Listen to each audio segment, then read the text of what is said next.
Sound. Apakah suara saya cukup terdengar? Alhamdulillah, jelas Mbak Jelas, Serli. Mbak Serli. Baik, terima kasih. Bismillahirrahmanirrahim. Assalamualaikum warahmatullahi wabarakatuh. Waalaikumsalam warahmatullahi wabarakatuh. Rabbi shrahli sadri wa yassirli amri wahlul 'uqdatam min lisani yafqahu qouli. Hamdanillah wa syukurillah. Puji syukur kita panjatkan kehadirat Allah Subhanahu wa taala yang mana atas berkat rahmat dan ridhonya lah kembali Majelis Taklim Az-Zahra bekerja sama dengan Majelis Taklim Asy-Syifa menyelenggarakan kegiatan kajian khusus Akhwat yang pada hari ini sudah dihadiri oleh yang kami nantikan Ibu Dr. Aisyah Dahlan. Assalamualaikum Ibu, apa kabar? Semoga senantiasa sehat selalu.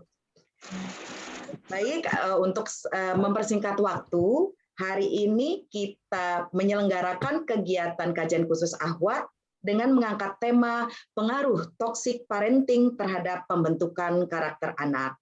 Untuk mempersingkat waktu, mohon izin kami membacakan terlebih dahulu biodata Ibu Dr. Aisyah Dahlan. Baik, seperti kita ketahui bersama, Ibu Dr. Aisyah Dahlan, CHT, CMM, NLP, lahir di Jakarta pada tanggal 17 Desember tahun 1968.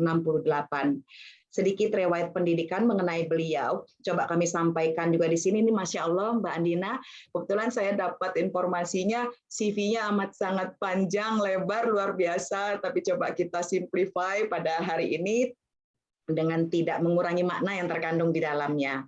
Adapun Ibu Aisyah Dahlan, beliau menamatkan sarjana kedokteran di Fakultas Kedokteran Universitas Hasanuddin Makassar. Kemudian beliau melanjutkan program profesi dokter di Fakultas Kedokteran Universitas Gadjah Mada, Yogyakarta. Selain itu pula, beliau juga tercatat sebagai Certified Hypnotherapist pada Scientific EEG and Clinical Hypnotherapy di ADM Gunawan Institute Mind of Technology, Surabaya. Selain itu pula, Ibu Aisyah juga tercatat sebagai Certified Master Practitioner New Neuro Linguistic Programming dari NNLP Society Indonesia. Nah, adapun riwayat pekerjaan beliau, Masya Allah luar biasa, amat sangat panjang lebar, tapi sedikit kita jelaskan di sini hal-hal yang berhubungan dengan beliau yang mana sampai dengan saat ini beliau masih turut berperan serta berkiprah dari tahun 1998 sampai dengan saat ini.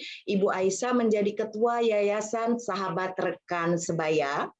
Kemudian beliau juga dari tahun 2015 sampai dengan sekarang menjadi ketua Asosiasi Rehabilitasi Narkoba Indonesia atau AIRI. Dan kemudian dari tahun 2016 sampai dengan sekarang, Ibu Aisyah juga turut menjadi penasehat Unit Narkoba Rumah Sakit Bayangkara Lemdikpol Jakarta. Adapun beberapa penghargaan yang telah diterima oleh Ibu Aisyah Dahlan, ini juga cukup sangat panjang lebar. Kami coba simplify. Pada tahun 2009, Ibu Aisyah menerima penghargaan dari Presiden Republik Indonesia dengan nama Warga Utama dalam bidang terapi dan rehabilitasi narkoba. Kemudian dilanjutkan pada tahun 2018 mendapatkan penghargaan sebagai perempuan inspiratif di Indonesia dari Organisasi Aksi Solidaritas Era Kabinet Kerja atau OASE. Dan pada tahun 2020, beliau juga kembali mendapatkan penghargaan sebagai Parenting and Health Da'iyah dari Media Muslim Choice Award. Masya Allah, luar biasa Bu Aisyah. Boleh dibagi Bu penghargaannya buat saya? Satu atau beberapa Ibu?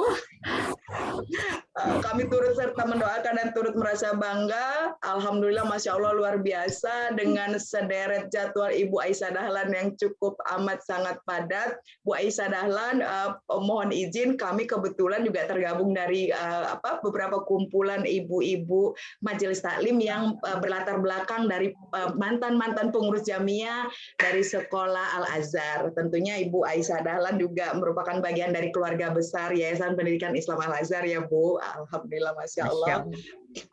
Baik, sahabat salihah yang dirahmati Allah, untuk mempersingkat waktu, marilah kita bersama-sama membuka acara ini dengan mengucapkan basmalah. Bismillahirrahmanirrahim. Berikutnya adalah pembacaan ayat suci Al-Quran, Quran Surat At-Takabun ayat 14 dan 15, beserta terjemahan yang akan dibacakan oleh Mbak Tutri. Kepada Mbak Tutri, waktu dan tempat kami persilahkan.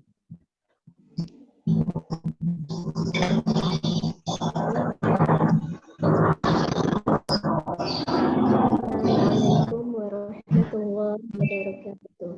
Waalaikumsalam warahmatullahi wabarakatuh. A'udzu billahi minasy syaithanir rajim.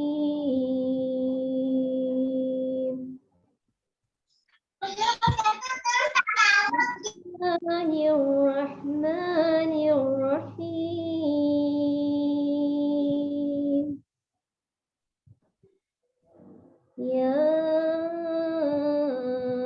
ayyuhalladzina amanu inna min azwajikum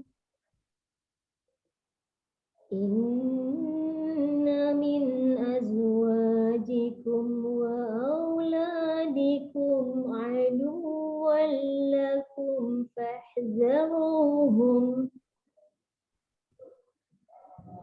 wa in ta'fu wa tasfahu wa taghfiru fa innallaha ghafurur rahim.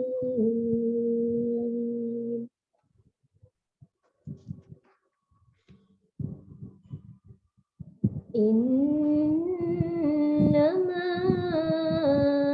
amwalukum wa auladukum fitnah wallahu indahu ajrun azim.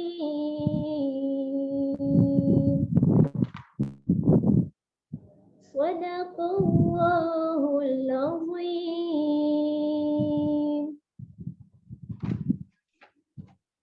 Aku berlindung kepada Allah dari godaan syaitan yang terkutuk. Dengan nama Allah yang Maha Pengasih, Maha Penyayang. Wahai orang-orang yang beriman, sesungguhnya di antara istri-istrimu dan anak-anakmu ada yang menjadi musuh bagimu. Maka berhati-hatilah kamu terhadap mereka. Dan jika kamu maafkan dan kamu santuni serta ampuni mereka, maka sungguh Allah Maha Pengampun, Maha Penyayang.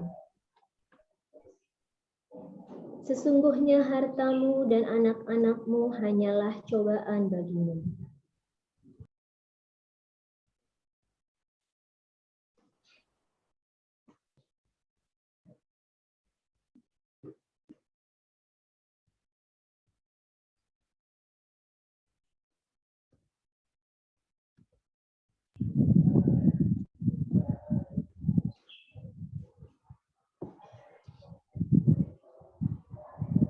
Maaf, apakah suara saya terdengar?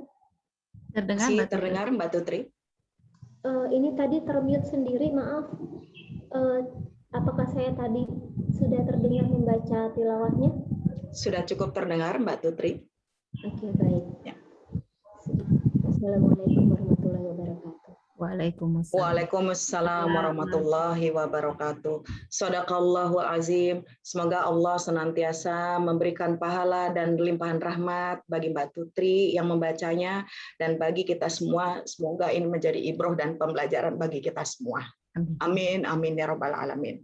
Baik, untuk mempersingkat waktu, marilah kita sama-sama kita sambut Ibu Dr. Aisyah Dahlan, CHT, CM, NLP, yang akan menyampaikan materi dengan tema pengaruh toxic parenting terhadap pembentukan karakter anak. Kepada Ibu Aisyah Dahlan, waktu dan tempat kami persilahkan.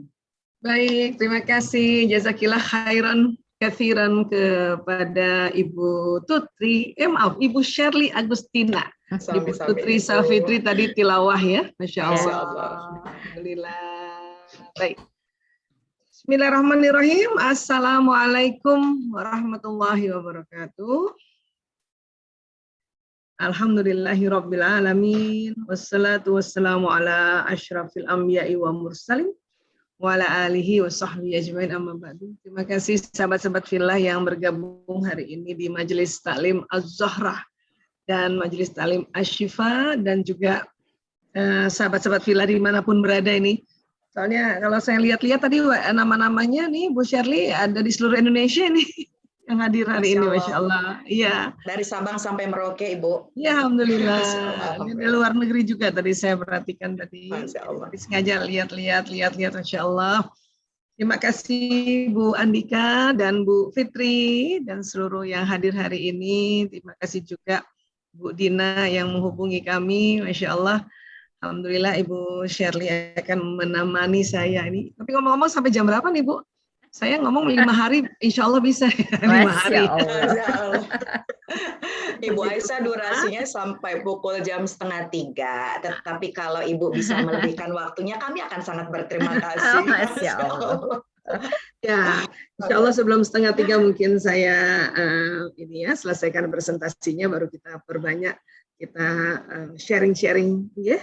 Baik Ibu. Ya, baik. Iya, pengennya 5 hari ya. Ya, baik. Hari ini kita membahas pengaruh ya toxic parents. Ya, biasanya ada ininya rangkaiannya. Toxic parents and hyper parenting. Dia punya satu temenan itu toxic parents dan hyper parenting terhadap pembentukan karakter anak. Ya. Mungkin sahabat-sahabat Villa sudah pernah juga membacanya atau mendengarkan juga seminarnya. Hari ini kita ulang-ulang ya untuk refreshing dan apakah kita termasuk yang toxic parent atau hyper parenting ya, inilah kita ingat-ingat kembali ya, insya Allah kita dijauhkan dari hal ini. Dan izinkan kami ini insya Allah Bu Shirley, saya membahasnya dari sisi otak manusia. Untuk itu saya izin pakai slide ya.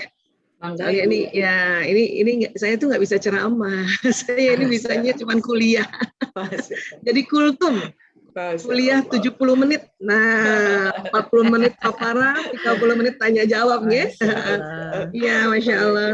Ya, saya izin share screen terlebih dahulu supaya lebih memudahkan kita ngobrol-ngobrolnya. Iya, baik. Insya Allah terlihat sudah. Saya atur dulu disable anonetnya. Ya, baik. Ya, toxic parents and hyper parenting. Ya, ini ada satu hal yang ditemukan oleh para ilmuwan, terutama ilmuwan parenting ya. Pola pengasuhan anak ternyata masih ada juga di era sekarang yang toxic parents ini. Untuk itulah kita cepat-cepat cari tahu ya, ini insya Allah ya. Saya sih yakin teman-teman di Az-Zahrah, Asy-Syifa dan sahabat-sahabat Villa yang hadir di sini, mungkin juga ada di YouTube ya, insya Allah terhindari seperti ini ya. Baik, toxic parents ini ya adalah orang tua yang tidak menghormati dan tidak memperlakukan anaknya dengan baik sebagai individu. Ya. Jadi kalau bicara sebagai individu, itu luar biasa itu. Kita harus kenal, kita harus tahu umur itu beda-beda kan ya, setiap era itu. Kemudian harus tahu bahwa anak laki dan perempuan beda, harus tahu bahwa watak itu beda, bakat itu beda, bahwa setiap apapun yang terjadi pada anak-anak, kita perhatikan fisik dan mentalnya. Nah, ini yang disebut mengetahui atau memahami seorang anak selaku individu. Gitu. Ya, toxic parenting namanya juga toxic ya, membuat racun. Ya. Baik, kemudian meski orang tua toksik kerap berdalih apa yang dilakukannya semata-mata karena kasih sayang. Tapi pola asuh yang toksik tentu saja tidak baik untuk dilakukan. Ini juga toksik, racun. Karena dia akan meracuni pola pikir, pola perasaan, ya. Jadi mental itu ya. Kalau kita bicara mental itu pikiran, perasaan, dan tentu ya perkembangan selanjutnya. Karena apa yang dialami manusia pada masa kanak-kanak itu akan mempengaruhi kondisi kita saat ini dan seterusnya kalau kita tidak terapi. Ya, bila kita terlanjur punya juga memori-memori kesedihan, memori-memori kecemasan, atau memori-memori luka. Ya. Baik, jadi ciri-ciri toxic parents, ya disadari atau tidak kita bisa saja menjadi toxic parents. Oleh sebab itu, agar dapat mewaspadai perilaku kita sendiri terhadap anak, terdapat ciri-ciri toxic parents yang penting untuk diperhatikan. Ya. Satu, toxic parenting ini mengutamakan diri sendiri. Ya. Jadi toxic parents, orang tua yang toxic ini selalu mengutamakan kebutuhannya sendiri dan tidak mempertimbangkan kebutuhan maupun perasaan anak. Ya. Kemudian, ya, ia juga tak akan berpikir mengenai dampak perilakunya tersebut pada anak. Disangkanya anak ini milik kita semata-mata, ya. Jadi kita bisa semaunya kepada anak. Nah, ini hati-hati, ya. Kemudian apalagi tak dapat memperlakukan anak dengan baik. Orang tua yang toksik tak dapat memperlakukan anaknya dengan baik, bahkan pada tingkat yang dasar saja seperti rasa hormat dan kesopanan, mereka enggan melakukannya. Ya Allah. Kemudian ciri berikutnya sulit mengendalikan emosi. Toxic parent kerap mengalami kesulitan dalam mengendalikan emosinya. Ya, ia cenderung bereaksi berlebihan atau dramatis ketika anak melakukan kesalahan. Ya, marahnya tuh bisa kadang-kadang matanya udah mau copot itu ya. Nauzubillah min dzalik. Selain itu, kemarahannya pun seringkali tak dapat diprediksi. Ia tak akan segan untuk memukul, memaki, atau melakukan kekerasan lain. Ya. Sekarang sih insya Allah mudah-mudahan toxic parent sedikit ya. Kalau zaman dulu ya mungkin bukan masalah toxic parentnya ya. Zaman dulu itu kan kelas parenting yang seperti kita lakukan ini masih sangat jarang ya. Ya, dan zaman dulu kan itu polanya ada nuansa kolonialnya. Ya. Iya, jadi ya kitalah produk-produk seperti ini ya Bu Shirley ya, yang lahir tahun 60-an, 70-an nih. Iya. Masya Allah. Ya, kalau sekarang sih alhamdulillah ya taklim bertebaran. Betul, Masya Allah, betul. Ada Azhara sama Ashifa, ya kan? Nah, Insya Allah, hanya memang kita perlu tahu juga karena di antara kita bisa jadi ada yang begini, oh nanti kita langsung bilang, oh itu masih toxic parent atau masih hyper parenting seperti itu. Kemudian suka mengontrol nih, terlalu ngontrol ya. Orang tua toksik sedang mengontrol anaknya dengan ketat. Nah ini ada kalimat dengan ketat. Kontrol memang boleh ya, tapi dengan ketat. Ia akan mengatur apa yang harus dilakukan oleh anak, ya kapan dan bagaimana sang anak melakukannya sampai kayak gitu. Ya, toxic parent selalu mencampuri urusan pribadi anak. Walaupun anak kadang-kadang kan butuh sedikit ya, apalagi kalau sudah mulai SD, dia butuh sedikit lapang untuk dia ya merenung, untuk dia mau habis saya bangun tidur, saya ya misalnya tidur siang gitu, saya ngapain dulu ya, ya misalnya gitu ya, saya minum dulu atau langsung sholat asar, itu kan boleh kan anak boleh mikir. Ya. Oh kalau toxic parent, oh. Jadi habis itu apa? Setelah itu terus gimana? Suka mengontrol ya, wanting to kontrolnya sangat ketat. Kemudian selalu menyalahkan anak. Atas perbuatan yang telah dilakukannya, orang tua toksik justru akan menyalahkan semuanya pada anak. Jadi padahal yang salah bapak ibunya ya, padahal yang salah orang tuanya.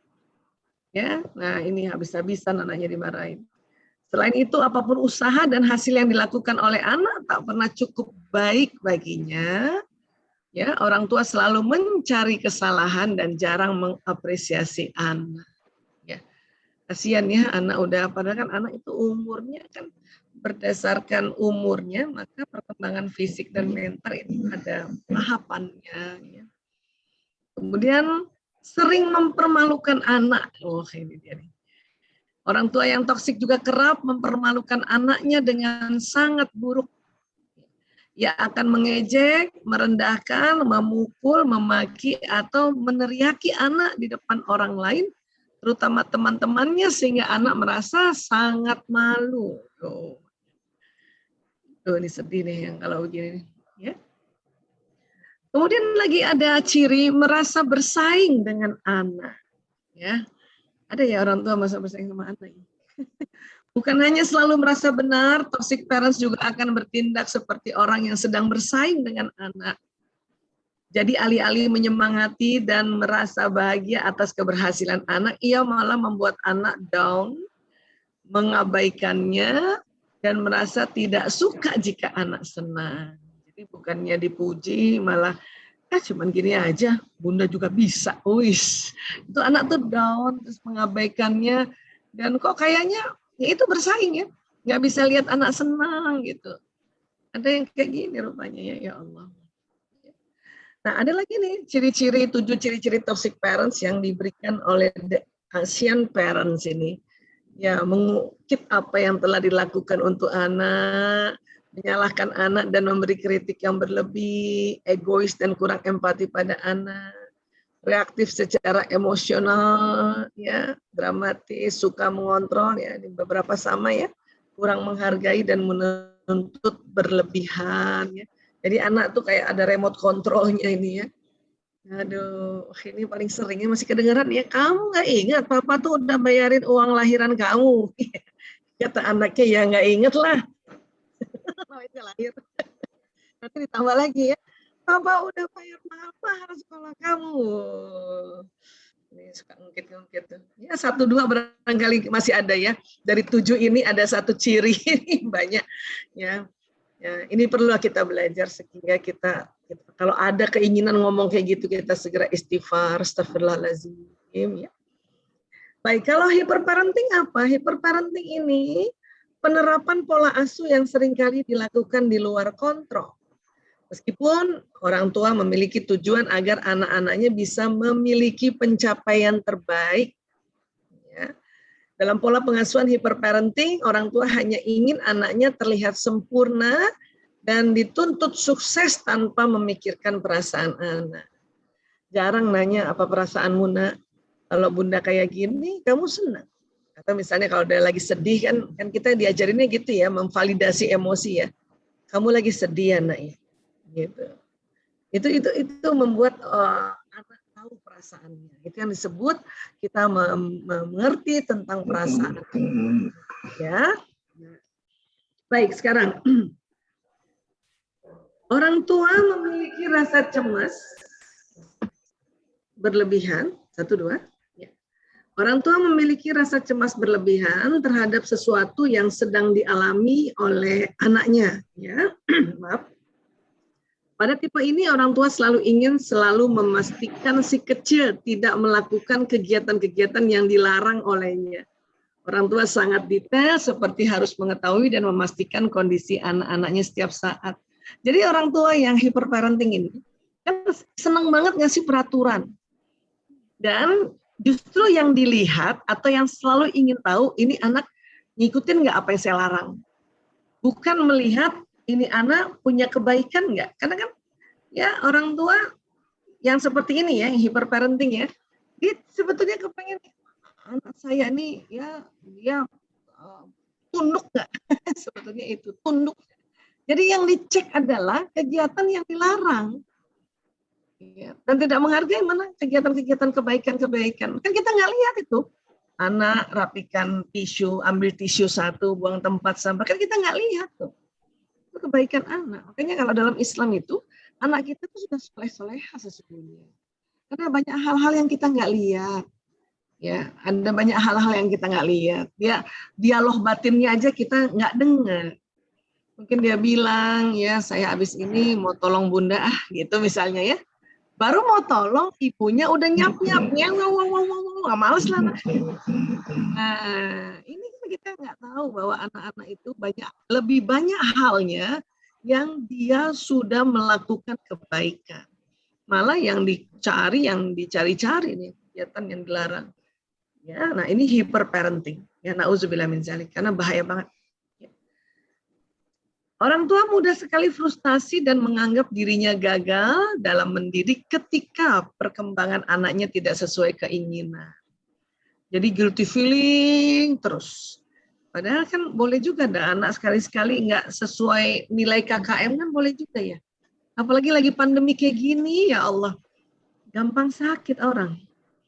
Ya, jangankan kena corona ya, influenza aja sedang musim hujan seperti ini ya, dan kita tahu hujan ini rezeki, tapi apa boleh buat karena lifestyle hidup kita yang kurang pohon, kurang rumput, makanya ya hujan-hujan mengalirnya nggak bisa lagi masuk ke bumi, akhirnya ya membuat satu banjir dan sebagainya, debu di mana-mana. Oh, jadi anak-anak udah mulai nggak enak badan tuh.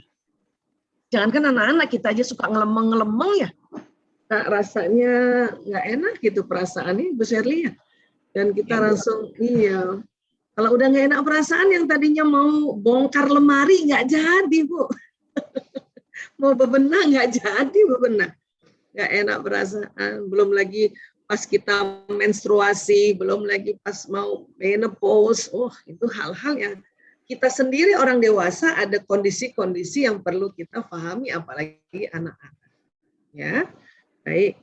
Dan kemudian orang tua seringkali berperilaku tidak masuk akal dengan meminta anak melakukan berbagai kegiatan tanpa melihat kondisi tubuhnya. Suruh ini, suruh itu, suruh ini, suruh itu, suruh, aduh, anak-anak juga udah capek. Udah gitu nggak boleh main lagi. Kalaupun boleh main, dilarang main yang gadget lagi. Ya, terus mau main apa? Sekarang semua permainan di digital.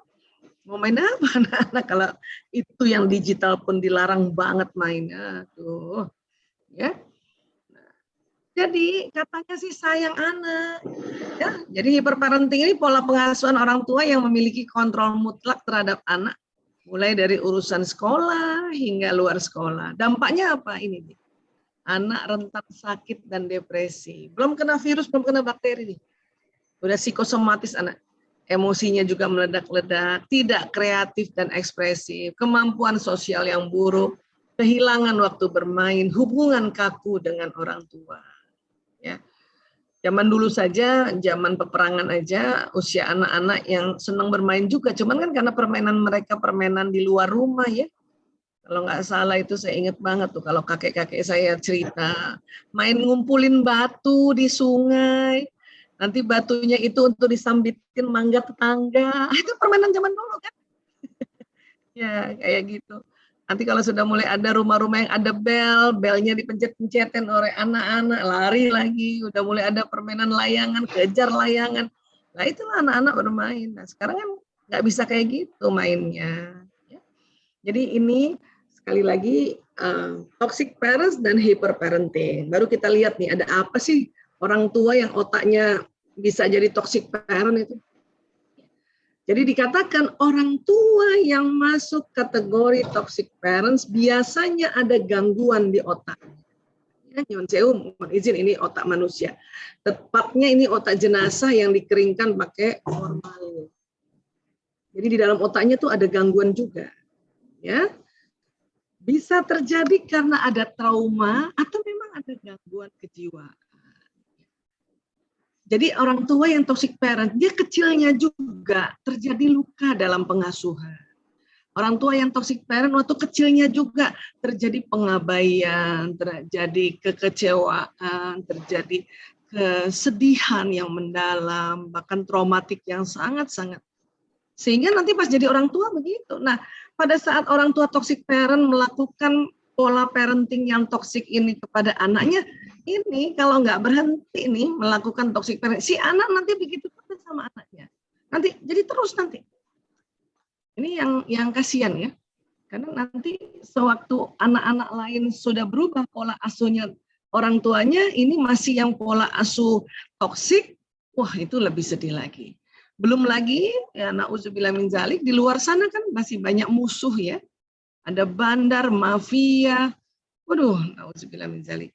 Ya, saya sih selama tahun 98 ngurus narkoba sampai sekarang, tambah lagi ngurus LGBT, itu saya sering melihatnya itu karena orang tua yang toksik. Walaupun tidak semua anak yang kena narkoba orang tuanya toksik. Ada juga hal-hal lain karena memang diincar orang tuanya ini supaya ya ini masalah persaingan jabatan dan sebagainya. Bayangin ya, sudah kita jadi parenting, positif parenting aja, masih aja kena hal-hal yang memang disengaja oleh musuh-musuh sekitar, ya, musuh-musuh pekerjaannya si orang tua itu, apalagi yang orang tuanya toksik. Ya, nah inilah pentingnya kita belajar. Dan jadi otaknya mana sih Bu Aisyah? Otak ini Allah ciptakan, ada otak besar, ada otak kecil, kemudian Allah belah dua menjadi belahan kanan, belahan kiri. Kemudian kalau kita lihat otak dari samping kiri ini kayak gini, ini otak besar, ini otak kecil, bagian depan yang ini. Kemudian kalau lihat dari atas, ya ini terbelah dua ini bagian depannya. Jadi ada kiri yang ini, kanan yang ini bagian depannya. Ya. Terus kalau bicara tentang otak atau pikiran atau jiwa, ada istilah dua ini. Pikiran atau jiwa sadar atau disebutnya conscious mind, ada juga pikiran atau jiwa bawah sadar disebutnya subconscious mind. Walaupun nanti kesadaran tuh nanti terpecah-pecah lagi, tapi kita belajar dulu dua ini ya. Barangkali Bapak Ibu-ibu juga sudah tahu ini, kita ulang-ulang ya untuk tambah paham ya. Jadi pikiran sadar atau jiwa sadar bedanya sama bawah sadar ini sering diibaratkan gunung es. Gunung es yang di lautan yang terlihat di permukaan air ini conscious mind, pikiran sadar. Ternyata gunung es itu di bawahnya nih, di bawah permukaan air, ya Allah banyak banget di bawahnya, besar lagi. Inilah disebutnya subconscious mind, ya, diperumpamakan. Ya. Sehingga ya dikatakan bahwa pikiran sadar itu, pikiran sadar kita untuk membentuk perangai kita, membentuk ya action kita ini rupanya kekuatannya 10%. Ada juga yang bilang 12%, atau kita bilang ya 10-12%. Tapi subconscious mind ini yang bawah sadar itu dahsyat 90%. Ada yang juga bilang 88%. It's okay, kita gabung saja ya. Subconscious mind membuat kekuatan diri manusia untuk melakukan satu kegiatan itu sebesar 88% sampai 90%. Conscious mind yang mana sih Bu Aisyah ini yang 10%? Ini dia reasoning, critical thinking, logical thinking.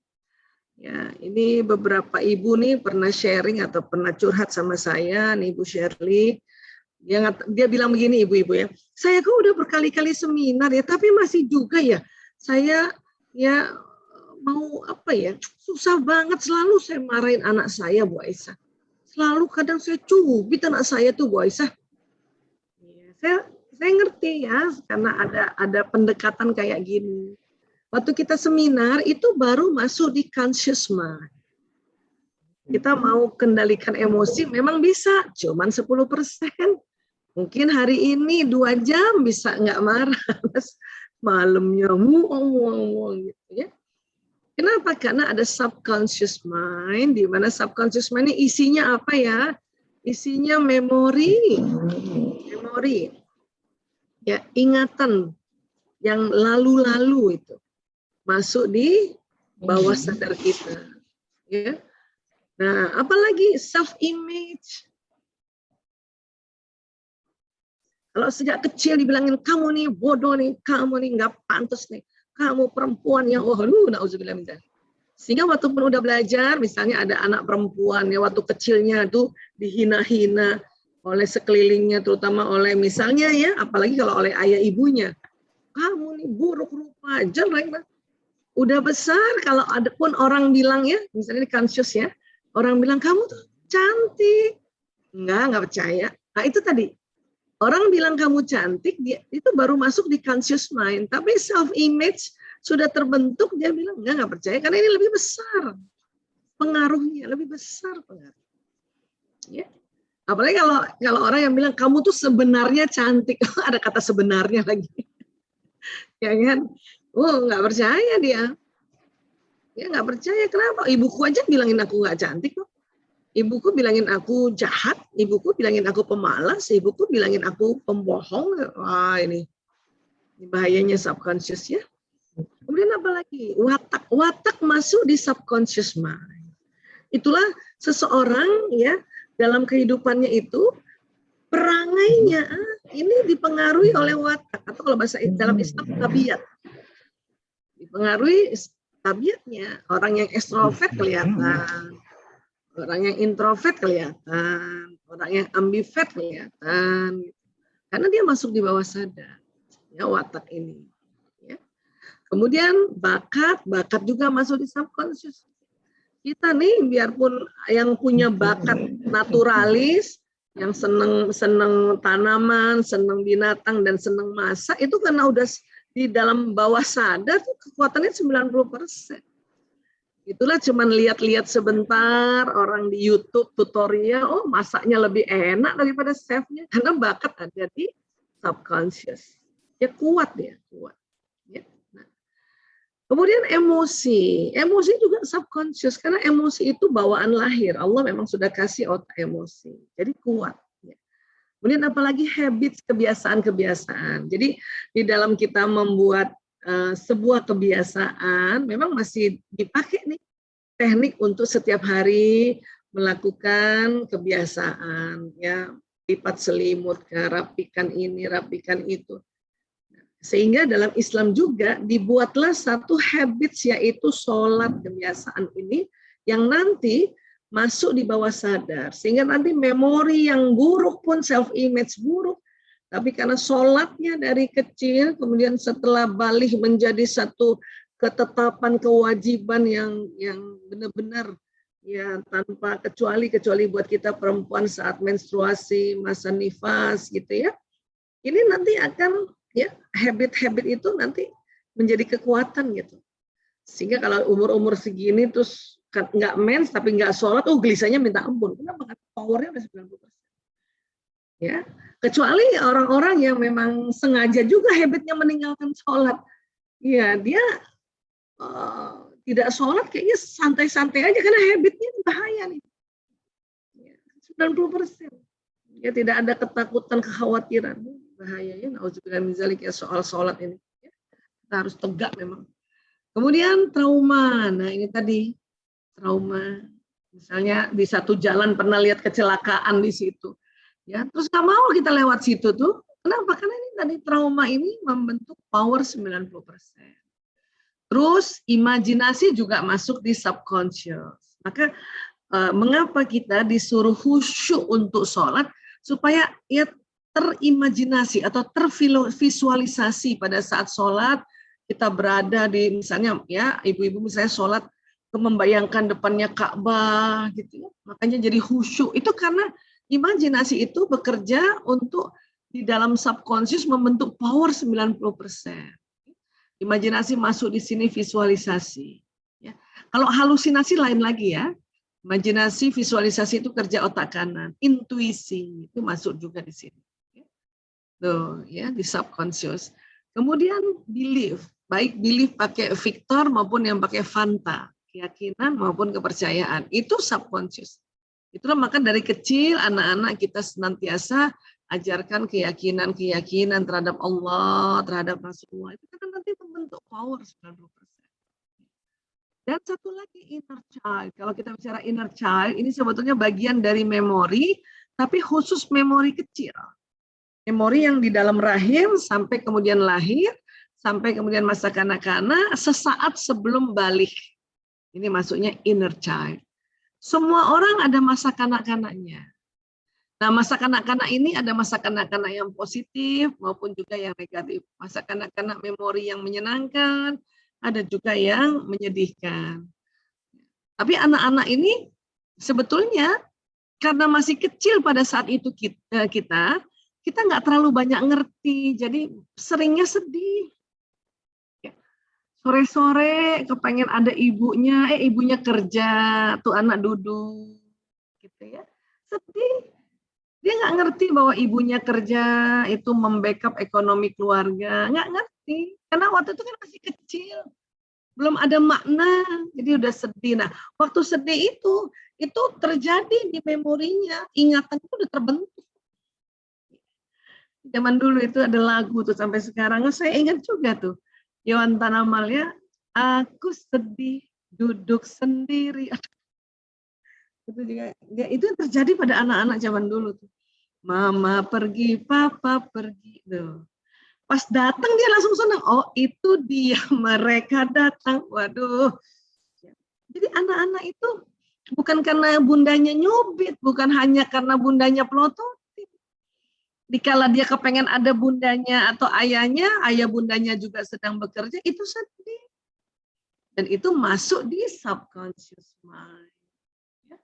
Nah ini ya, antara conscious dan subconscious. Untuk itulah kita dilarang untuk melakukan lagi hyperparenting dan toxic parent, karena ini nanti merusak memori, merusak self-image, watak anak pakai topeng, bakat anak ya tidak muncul, terpendam, trauma, emosinya lebih banyak emosi yang amarah, ya, habitnya jadi buruk, imajinasinya nggak berkembang, kepercayaannya adalah percumalah gua baik-baik bikin hal yang baik, ibuku aja nggak menghargai aku, bahaya. Intuisinya terkandas, hidupnya kasihan. Dia pas jadi orang tua juga nggak ngerti apa, walaupun alhamdulillah sudah mulai ada taklim, sudah mulai ada parenting, tapi baru di sini kan. Maka ini perlu ditata ulang istilahnya, ditata ulang, reprogramming subconscious mind, ya. Jadi kalau pada saat anak-anak ya di dalam rahim ibu, ya ini terjadi perkembangan otak yang luar biasa. Usia 9 bulan, bentuk dan fungsi otak sudah semakin sempurna dan koneksi sel saraf semakin bertambah banyak dengan adanya stimulasi dari ibunya. Jadi pada saat kita hamil itu apa yang kita ucapkan, si ibu ucapkan, apa yang dilihat, apa yang didengar, itu di otak anak sudah terjadi sambungan sel saraf, sambungan koneksi. Kayak apa sih sel saraf itu, Bu Aisyah? Kayak gini bentuknya, ini namanya neuron. Satu neuron. Dan mulai dari rahim itu terbentuk 100 miliar neuron.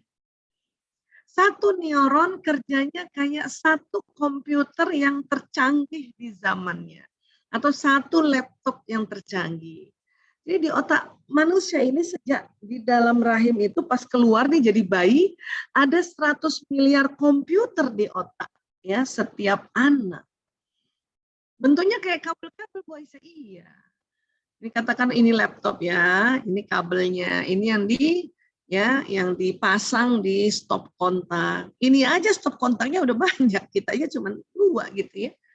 Ini apa, Bu Aisyah? Ini yang kabel-kabel di pinggiran laptop itu. Kalau ya teman-teman sahabat-sahabat sedang duduk di depannya laptop tuh ada potensi untuk tersambung kabel.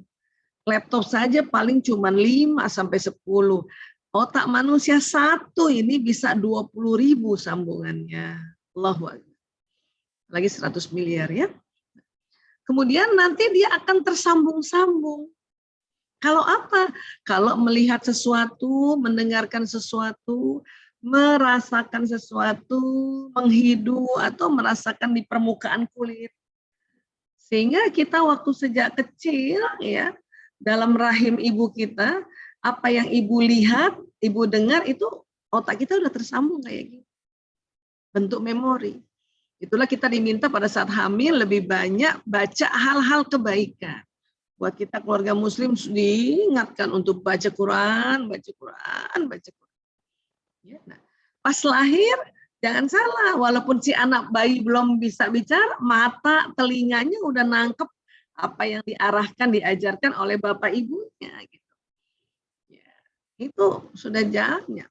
Besar lagi udah jadi anak kecil tadi, itu tadi ya dimarahin lah, dipermalukan lah apa. Terjadi sambungan memori di otak ini. Sehingga kalau kita lihat ilustrasinya kurang lebih kayak gini sambungannya. Ada loncatan-loncatan listrik yang buat sambungan di otak manusia ini. Waktu kecil lebih kuat lagi sambungannya karena apa? Karena otaknya masih fresh. Masih fresh, belum ada memori lain, belum ngurusin macam-macam.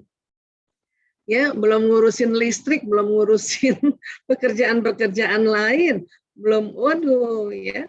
Ini yang membuat anak kecil ini sebagusnya cepat-cepat belajar, ya cepat-cepat apa istilahnya, cepat-cepat diisi dengan kebaikan-kebaikan gitu ya. 1, 2, gambarnya masih terlihat ya? Masih ya? Masih ya? Masih terlihat, Ibu. Masih ya, sebentar. Ya, tarik dulu sedikit. Ya. Oke. Nah, jadi pada saat kita mulai tersambung otak kita ini, ya mulai kita tuh otak kita gitulah istilahnya ya. Nah ini tersambung-sambung nih. Nah nanti di dalam pembelajaran ya anak-anak ini kan ya kita bisa berikan nasihat, kita bisa berikan arahan, tapi bukan hanya itu, anak juga melihat ya kita bagaimana kita memberikan contoh teladan, dia lihat tersambung di otaknya. Belum lagi kalau kita cerita tentang ada namanya mirror neuron cermin. Itu tersambung. Disinilah kita perlu hati-hati jadi orang tua, ya. Kemudian ini dia, ketika bayi dilahirkan ada sekitar 100 miliar neuron yang terbentuk sehingga ukuran otak bayi sudah mencapai 60% dari ukuran otak dewasa. Jadi bayi gini aja udah 100 miliar di otaknya, di laptopnya baru-baru itu semuanya. Itu kan sayang banget ya kalau dari kecil dibentak lah, dimarahin lah. Ya Allah, baru keluar dari pabrik udah dirusakin komputernya ya. Nah itu. Dan nanti ya 75% perkembangan otak anak terjadi sebelum usia 3 tahun. Kemudian 90% perkembangan otak anak terjadi sebelum usia 5 tahun. Makanya disebut golden age-nya ini sampai 5 tahun. Setelah 5 tahun ya ini masih ada kesempatan bagian depan ya di prefrontal ini. Ini otak ilmu ya. Sebetulnya besar otak ilmu nih.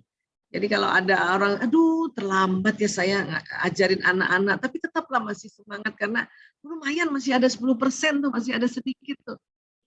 Ya kan? Coba kebayang ya, saudara-saudara filaku, sahabat-sahabat filaku, anak yang umur 3 tahun dimarahin, dicobedain, ini isinya kasihan. Ya apa ini memorinya ya Allah. Yang membuat kita stop toxic parent. Salah satu untuk stopnya ini kita belajar definisinya, ciri-cirinya, apa yang terjadi. Ya. Kemudian ada satu buku lagi yang sangat-sangat menarik ya. What's going on in there? Ya, ini ada namanya Ibu Lisa Elliott PhD. Beliau neuroscientist dari Medical School Chicago. Dia mengatakan begini ya. Jadi Liz Elliott PhD ini seorang ibu dan juga seorang peneliti. Dia melakukan penelitian perkembangan otak bayinya sendiri pakai alat ini. Sebuah alat khusus dipasang di kepala bayinya, kemudian alat itu dihubungkan dengan kabel-kabel komputer. Ya. Sehingga dia bisa melihat pertumbuhan sel otak anaknya melalui layar monitor tadi ya, kayak tadi tuh yang sambungan-sambungan otaknya tadi ya. Dia lihat itu. Dia lihat sambungan-sambungan otaknya tadi yang kita lihat tadi ya. Kurang lebih kayak gitu. Nah, kemudian ketika bayinya bangun, dia memberikan ASI. Ketika sang bayi minum ASI, ya kurang satu ya, minum ASI, ya apa yang terjadi? Dia melihat gambar-gambar ya, sel otak itu membentuk gambaran yang indah. Bagus katanya. Ya tuh kenapa kita disuruh menyusui sebisanya selama 2 tahun. Kalau nggak bisa paling tidak 6 bulan gitu ya. Nah ini karena itu gambaran di otak tuh indah. Ketika sedang asik menyusui, bayi yang berusia 9 tahun itu tiba-tiba menendang kabel monitor. Nggak sengaja. Si ibu juga nggak sengaja kaget. ibunya teriak no gitu. Teriak, kaget, namanya juga kaget ya. Ya Allah. Nah, teriakan si ibu membuat bayinya kaget. Saat itu juga si ibu melihat gambar sel otak anaknya menggelembung seperti balon, membesar dan pecah. Kayak gitu. Dia lihat kayak gitu. Kemudian terjadi perubahan warna yang menandai kerusakan sel otak.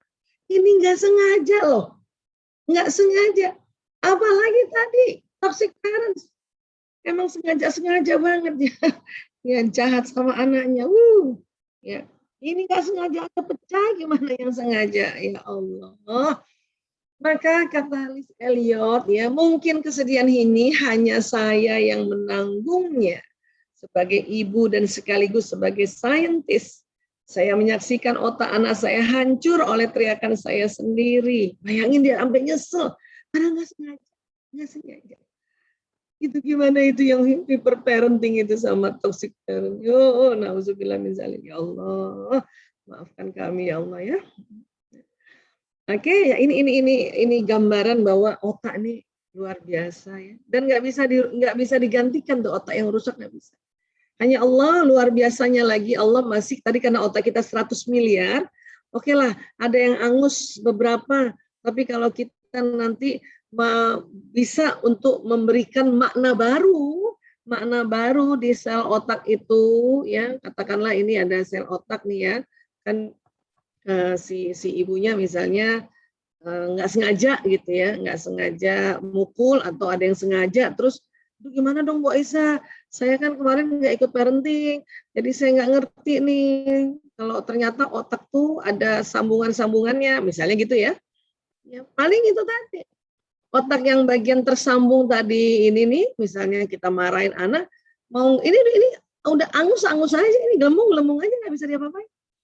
Paling nanti kita minta maaf besoknya kan lusanya atau ya ajak anak, Bunda minta maaf. Ya, nak. Kemarin Bunda kaget, Bunda teriak. Gitu. Tapi kalau minta maaf, kasih tahu apa yang mau dimaafin tuh peristiwa yang mana. Karena nih otak ini banyak peristiwa ini. Jadi kita searchingnya, menggoogle peristiwa harus ngejelasin. Ya. Termasuk juga anak-anak yang sudah dewasa. Karena dia punya inner child. Jadi milad setelah kita doa bersyukur, kemudian kasih kue sedikit, ya, kasih kenang-kenangan sedikit lah hadiah dan sebagainya. Jadi saya panggil berdua, nak, kamu udah besar ya, masih adakah yang diingat nak? Pengalaman waktu kecil yang kamu jengkel sama ibu atau jengkel sama ayahmu? Ada anak tuh yang ingat. Ya Bu, waktu itu aku kesel sama ibu. Oh apa itu nak? Ya. Waktu aku loncat-loncatan sama kakak aku, ini anak saya nih, si Mas Priyo cerita nih waktu SMP saya menterapi ya, untuk menterapi dia. Aku loncat-loncat sama kakak lanang, terus ibu tiba-tiba masuk, ibu teriak, terus aku sama kakak lanang diusir keluar kamar. Itu dia ingat. Kalau kakaknya nggak ingat, memang beda-beda banget ini. Oh gitu ya nak, astagfirullahaladzim. Ibu minta maaf ya nak. Jadi kita googling masing-masing, dia ngasih tahu, terus saya ingat. Jadi di otak saya, misalnya nih di sini nih, kasus itu, otak dia juga kasus itu yang ini misalnya nih ya. Waktu minta maaf, dia terbentuk kabel baru nih yang tersambung untuk memberi makna tentang peristiwa ini. Ya, wah ibuku sudah minta maaf. Ya, ibuku sudah minta maaf. Itu pentingnya maaf. Walau peristiwa ini masih diingat, tapi sudah tidak terlalu mengganggu karena ada sambungan yang lain yang memberi makna baru. Nanti ada tambahan sambungan lagi, nanti di anak saya mungkin dia sekolah, dia dengar bahwa oh bukan aku saja yang begini ya, ibu-ibu orang lain juga kalau anaknya loncat-loncat, ibunya marah, teriak, ibunya dia belajar. Inilah namanya makna baru. Itu pentingnya belajar. Sehingga memori yang di sini, yang memori yang membuat luka itu, ya dia maafkan. sehingga nanti nggak mengganggu di saat kita sudah dewasa. Ini yang terjadi sebetulnya pada proses memaafkan. Ya. Nah, saat memasuki usia 5 tahun, perkembangan otak menjadi lebih tajam. Ini tadi kan. Setiap pengalaman yang dirasakan anak akan membentuk sinaps atau koneksi saraf. Ini namanya sinaps, ini sambungan-sambungan ini. Perkembangan otak anak dipengaruhi oleh lingkungan anak. Yaitu terutama kita orang tua, ayah ibunda nih.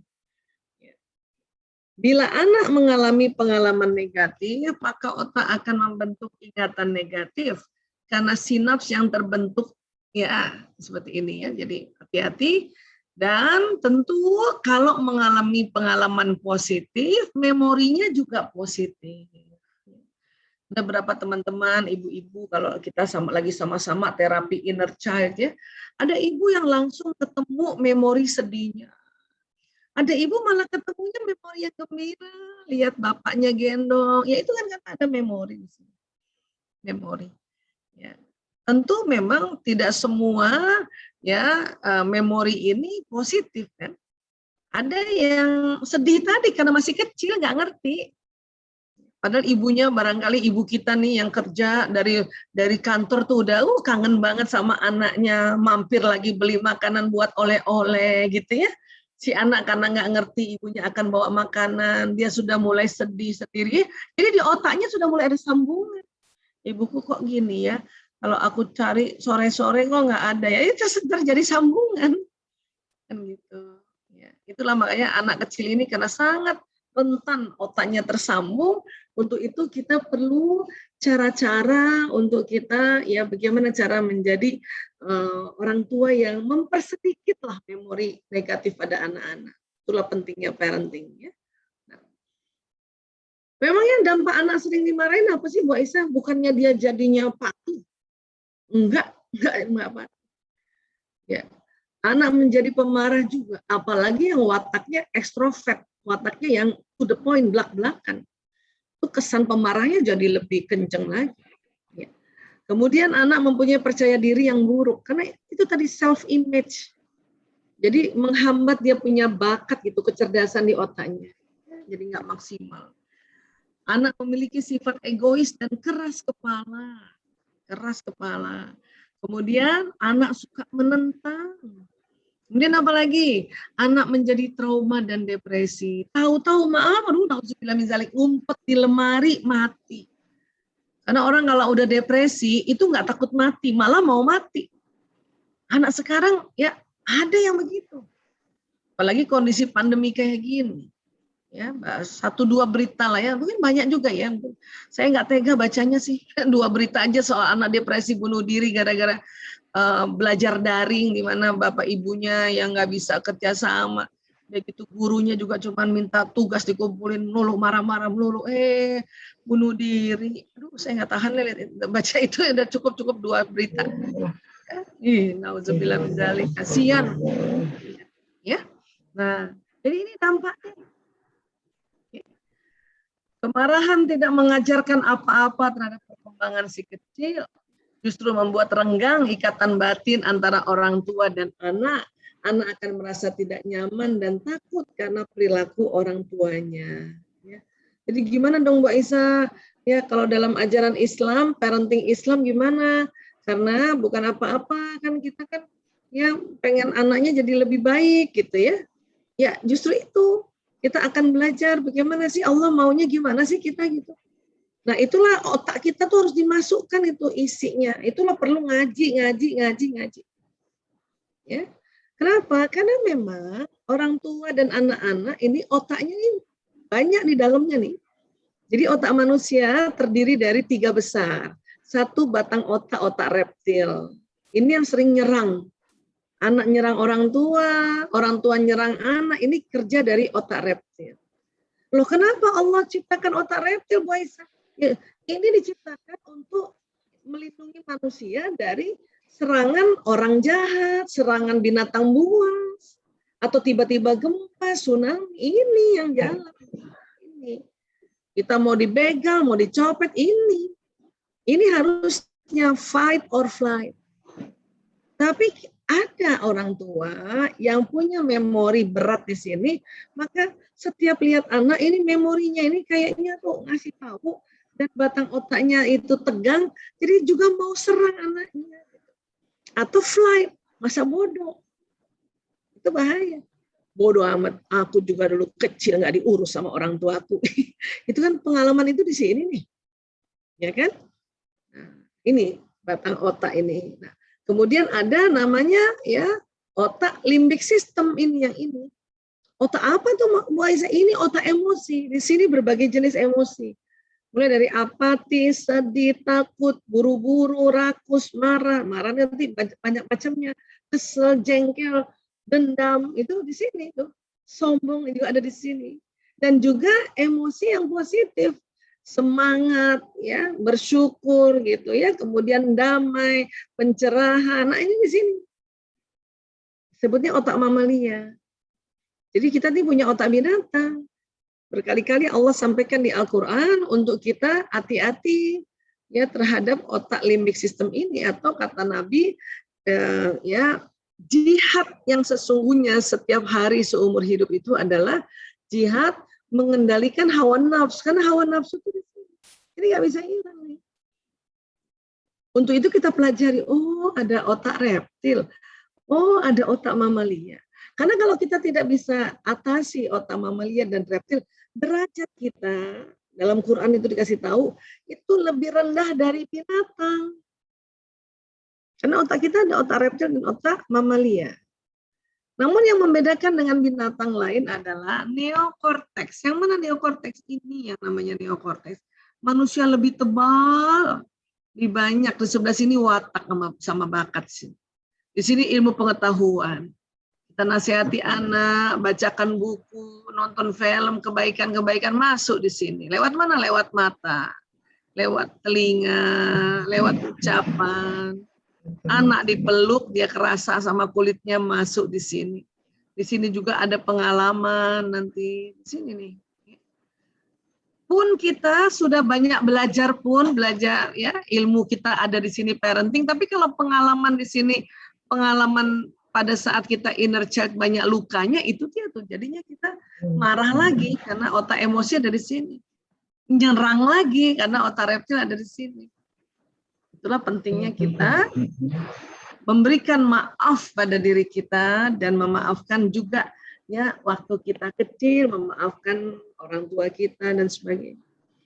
Jadi kita maunya apa sih Bu Aisyah? Nah, ini untuk itu kita belajar parenting yang disebut prophetic parenting. Ya, pola asuh Nabi. Karena kalau pola asuh Nabi itu sudah pola asuh Qurani itu. Ya. Tapi terus kalau kita misalnya nih mau ajak musyawarah anak kita ini ya pakai caranya ala Nabi. Dipanggil, ya kan? Ngomongnya lembut, kan gitu. Ya, ngomongnya lembut. Kok bisa sih Bu Aisyah ngomongnya lembut? Iya. Diapain tuh Bu Aisyah? Ya, gini nih caranya nih. Ya, saya kasih sedikit-sedikit ya. Jadi kalau ada orang tua, ya ini paling sering nih jadi masalah. Lihat anak games, ya. Kan ini suka gitu ya ibu-ibu sekarang ya. Ya, pertanyaan saya loh, terus kalau anak nggak main pakai digital, main apa? Di rumah ada bola nggak? Ada basket nggak? Di rumah ada karambol nggak? Di rumah ada bekel nggak? Di rumah ada catur nggak? Di rumah ada ya ada pingpong nggak? Nah, kata ibu-ibu gimana mau beli pingpong? Bu Aisyah, rumah kita aja kecil, gedean bola pingpong daripada meja makan kita. Nah, itulah makanya era sekarang kena apa-apa kecil, rumah kecil, halaman kecil, itu semua permainan dikecilkan pakai gawai. Itu. Ini filosofinya sebetulnya gitu. Ya kan? Nah, terus gimana dong Bu Aisyah kalau kayak gini? Saya tuh mau ajak dia musyawarah, ajak dia diskusi untuk ngatur. Ya, kita doa dulu dong. Gimana caranya? Bilang, ya Allah, saya mohon lemah lembut kepada anakku, sebut namanya. Ya Allah, saya maafkan anakku, ya Allah, Fulan bin Fulan, ya Allah. Karena kemarin, ya pengalaman kemarin, saya ajak bicara, saya baru 1 kalimat, dia sudah 10 kalimat. Ya Allah, ampuni dia ya Allah, anakku Fulan bin Fulan ini ya Allah. Ini dulu yang harus dilakukan, baru ajak musyawarah. Masa sih gitu Bu Aisyah? Iya benar, itu Allah yang ngajarin. Ada di Ali Imran 159. Bismillahirrahmanirrahim. Fabima rahmatim minallah lintalahum. Walau kunta fazzan ghalizal qalbi lan faddu min haulika. Maka karena rahmat dari Allah, engkau bersikap lemah lembut terhadap mereka. Ya. Kemudian sekiranya engkau berlaku keras dan berhati kasar, mereka menjauh dari sekitarmu nih dia. Ya, min haulika. Jauh dari situ. Ini hati-hati kalau menjauh, itu musuh di luar rumah banyak banget masih banyak. Bukan hanya virus COVID, banyak banget. Musuh, bandar, musuh. Waduh, na'udzubillah min dzalik. Tapi Bu Aisyah saya udah lembut, tapi tuh anak masih kesel. Ini diajarin nih, fa'fu anhum wastaghfir lahum. Maka maafkanlah mereka dan mohonkan ampun bagi mereka. Itulah tadi. Ya Allah, mohon lembut ya Allah pada anakku Fulan bin Fulan. Ya Allah, saya maafkan anakku ya Allah Fulan bin Fulan. Ampuni dia ya Allah, anakku Fulan bin Fulan. Begini caranya. Baru wasyawirhum fil amri, dan bermusyawarahlah dengan mereka dalam satu urusan. Jadi baru kita ajak musyawarah. Mungkin kita mau revisi peraturan. Peraturan jangan kuno-kuno amat ya Bu. Ya, peraturan itu bisa direvisi. Kalau anak belum sanggup, bukan anaknya yang harus patuh pada peraturan itu. Kita revisi apa dulu yang kamu bisa. Nah, karena Islam tuh ngajarin kayak gitu. Nah, di sini nih, faiza azamta fatawakkal 'alallah. Kemudian apabila engkau telah membulatkan tekad, maka bertawakallah pada Allah. Maknanya apa? Pada saat musyawarah kan kita ada win-win solution ya, atau kita negosiasi. Nah, nanti kalau habis belajar, istirahat dulu baru main. Kata anak, Bun, mending main dulu baru istirahat, karena supaya laptopnya sekalian jalan, gitu. Nah, itu musyawarah aja. Kalau sudah dapat keputusannya, azamta, ya bulatkan tekad dan tawakal. Karena banyak bunda suka mikir, aduh yang mana yang benar ya, kata parenting ini begini, kata narasumber ini begini, kata. Nah, karena kita umat Islam, ya bersandar pada Quran, ini yang benar. Jadi tawakal, kita nggak tahu benar atau salahnya, ya Allah cuma minta tawakal. Kalau sudah membulatkan tekad, oke ya nak ya, oke deh Bunda ngerti sekarang kamu maunya habis nanti belajar langsung main ya nak ya. Iya Bunda gitu aja ya Bunda ya. Oke, udah tawakal. Kenapa? Allah yuhibbul mutawakkilin. Allah mencintai orang bertawakal. Allah nggak jelasin. Kenapa? Allah juga pengen tahu. Ini ibu ini ya udah dikasih tahu tipsnya. Ini tawakal nggak pada aku kata Allah gitu. Itu yang nanti menjadi satu ya keajaiban-keajaiban. Hidup ini jangan hari ini juga tahu semua. Nggak enak. Makanya selalu Allah sampaikan tawakal, tawakal, tawakal. Hasil itu ada di Allah. Kayak sekarang pada tanya, ya corona harusnya yang jelas dong sampai kapan? Nggak ada yang tahu. Ini diajarin oleh Allah bahwa kita diminta fatawakkal Allah. Ikhtiar ayo, karena ini diajarin ikhtiar juga kan. Nah, kurang lebih seperti ini. Nanti kita akan diskusi lebih dalam lagi insya Allah. Ya, nanti kita sama-sama ya sharing-sharing boleh nggih? Ya, terima kasih. Maaf lahir batin. Wabillahi taufik walhidayah. Wallahu a'lam bishawab. Saya kembalikan kepada Ibu Shirley. Terima kasih. Silakan Bu Shirley.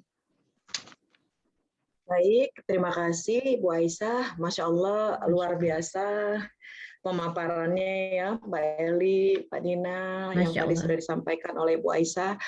Ibu Aisyah, so far pertanyaan yang sudah masuk di kolom chat box kurang lebih ada 19 pertanyaan. Dan pertanyaan, kalau tadi kami perhatikan, merujuk kepada jenis pertanyaan yang sama, tapi coba mirip-mirip ya. Mirip-mirip Bu. Ini coba kita bacakan per 3 pertanyaan mungkin Ibu Aisyah. Ya, tafadhali ya. Baik. Pertanyaan pertama datang dari tadi Ibu Kais. Kami bacakan sesuai dengan nama yang terdaftar di Zoom ya. Atas Ya. nama Ibu Kais, maaf Ibu, saya mau tanya, bagaimana cara berdamai dengan inner child dari toxic parenting? Kemudian pertanyaan berikutnya dari akun Neng Ratna. Bismillahirrahmanirrahim. Perkenalkan, nama saya Neng Ratna Minda. Izin bertanya, Dok, bagaimana tips memperbaiki karakter anak yang sebelumnya mendapatkan didikan dan pola yang kurang tepat sebelumnya, supaya pola asuh yang sebelumnya itu tidak berpengaruh buruk pada perkembangan karakter, psikologis, dan masa depan anak nantinya. Dan pertanyaan yang ketiga untuk di sesi 1 ini, Bismillah, Ibu, bagaimana cara berdamai dengan inner dan toxic parenting? Ini tadi saya bilang sama. Dan solusi apa apabila sudah terlanjur menjadi toxic untuk anak kita? Nah, karena mungkin ini pertanyaannya sama, saya genapkan satu lagi, Bu. Pertanyaan dari akun Hana ya, Bu. Assalamualaikum, Bu Isa. Ya, waalaikumsalam. Mohon pencerahannya bagaimana cara mengembangkan anak yang introvert, anak laki-laki usia 10 tahun, agar kita sebagai orang tua terhindar dari toxic parent. Baik, Ibu Aisyah, mohon jawabannya untuk sesi yang pertama. Terima kasih. Baik. Jazakumullah khairan kasiran, sahabat-sahabat laku, Masya Allah ya. Ini memang kita ya terkadang baru tahu setelah kita udah gede kayak gini gitu kan ya. Karena tentu masing-masing pekerjaan yang beda, kemudian riset juga kan makin terjadi didapati bahwa kayak gini tuh terjadi di otak gitu kan ya.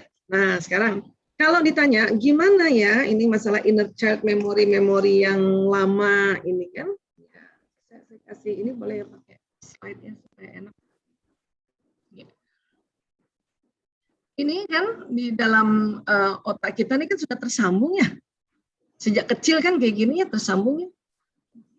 Jadi memori, kalau terjadi memori itu apa sih Bu Aisyah? Memori itu adalah kalau dari otak, sisi otak inilah tersambungnya kabel-kabel yang di otak ini menjadi memori, menjadi ingatan. Ya. Ada data-data masuk di otak kita nih. Sejak kecil kan gitu, ya. Nah, karena sudah terlanjur, maka itu tadi yang saya sempat singgung ya, bahwa kita memaafkan pengalaman masa kanak-kanak kita. Kita maafkan. Caranya gimana Bu Aisyah? Memang ada cara khusus ya kalau nanti kita ada training tentang inner child therapy ya. Hanya memang saya sendiri nanti belum sempat buka training lagi nih Bu Shirley. Yang sekarang saya sedang training sampai 2 bulan ke depan ini training watak ya buat ibu-ibu, buat orang tua ya, setiap Sabtu sore. Itu nanti baru awal-awal tahun baru training bagaimana ya inner child therapy ya. Tapi kan kalau kita mau belajar secara umum masih bisa. Caranya gimana Bu Aisyah? Sebetulnya ya, kita harus bersyukur jadi umat Islam. Kenapa? Karena kita sholat tanpa terasa, waktu kita sholat itu, mulai dari takbiratul ihram sampai salam, kan ada ucapan-ucapan yang kita ucapkan kan? Itu menterapi memori kita. Ya, jadi syukur banget ya. Saya kebayang loh kalau kita nih nggak disuruh sholat kayak apa ya? Makanya punten sekali. Mungkin ada orang Islam yang tidak sholat sama sekali, hidupnya kan sebetulnya kacau tuh dia punya otak. Cuman dia tutup-tutupin aja kan, gitu, ya kan? Agama lain saja mencari cara untuk gimana supaya terapi otak. Itulah makanya dia meditasi, ngomong sendiri kan gitu ya, self afirmasi kan gitu. Nah kita nggak usah nyari-nyari, udah diajarin caranya, udah diajarin. Kita minta ampun, ya, minta maaf, minta kesehatan, itu sebetulnya. Adapun kalau nanti sudah lewat sholat terus masih ada teringat, nah itu ditambah tekniknya dengan apa? Muhasabah. Jadi teman-teman nih udah tegak sholatnya, sahabat-sahabat sudah tegak sholatnya ya. Terus ya, kemudian masih ada yang diingat 1, 2, saya istilahnya ya 1, 2 peristiwa. Nah itu setelah sholat duduk diam dulu di sajadah tuh. Ya, harus berani munculkan apa sih yang tadi saya teringat ya. Harus mulai dimunculkan, ya Allah, munculkan. Ya ini namanya merecall memori. Ya Allah, saya tadi teringat sebelum sholat, ya Allah, pada saat kelas 5 SD, ya Allah, saya diteriakin ibu saya, ya Allah. Ya. Kita ngomong gitu, terus biarkan di otak ini tersambung itu, teringat kembali. Ada orang bisa melihatnya langsung lagi. Itu namanya visualisasi visual. Nah, itu harus berani tuh. Ada orang gini, ada orang nggak berani mengingat kembali. Oh, udah biarin aja, aku nggak berani ingat. Nah, yang kayak gitu itu seperti mengubur masa lalu, tapi karena ya ikatannya masih kuat, listriknya masih nyala, jadi dikubur tapi masih hidup. Oh, serem kan? Ngubur sesuatu masih hidup, serem itu, bahaya itu. Untuk itu beranilah duduk dulu tenang. Ya Allah, ya. Saya mohon ya Allah, ya, lindungi saya ya Allah. Kita baca ta'awuz, auzubillahi minasyaitonirrajim, auzubillahi minasyaitonirrajim,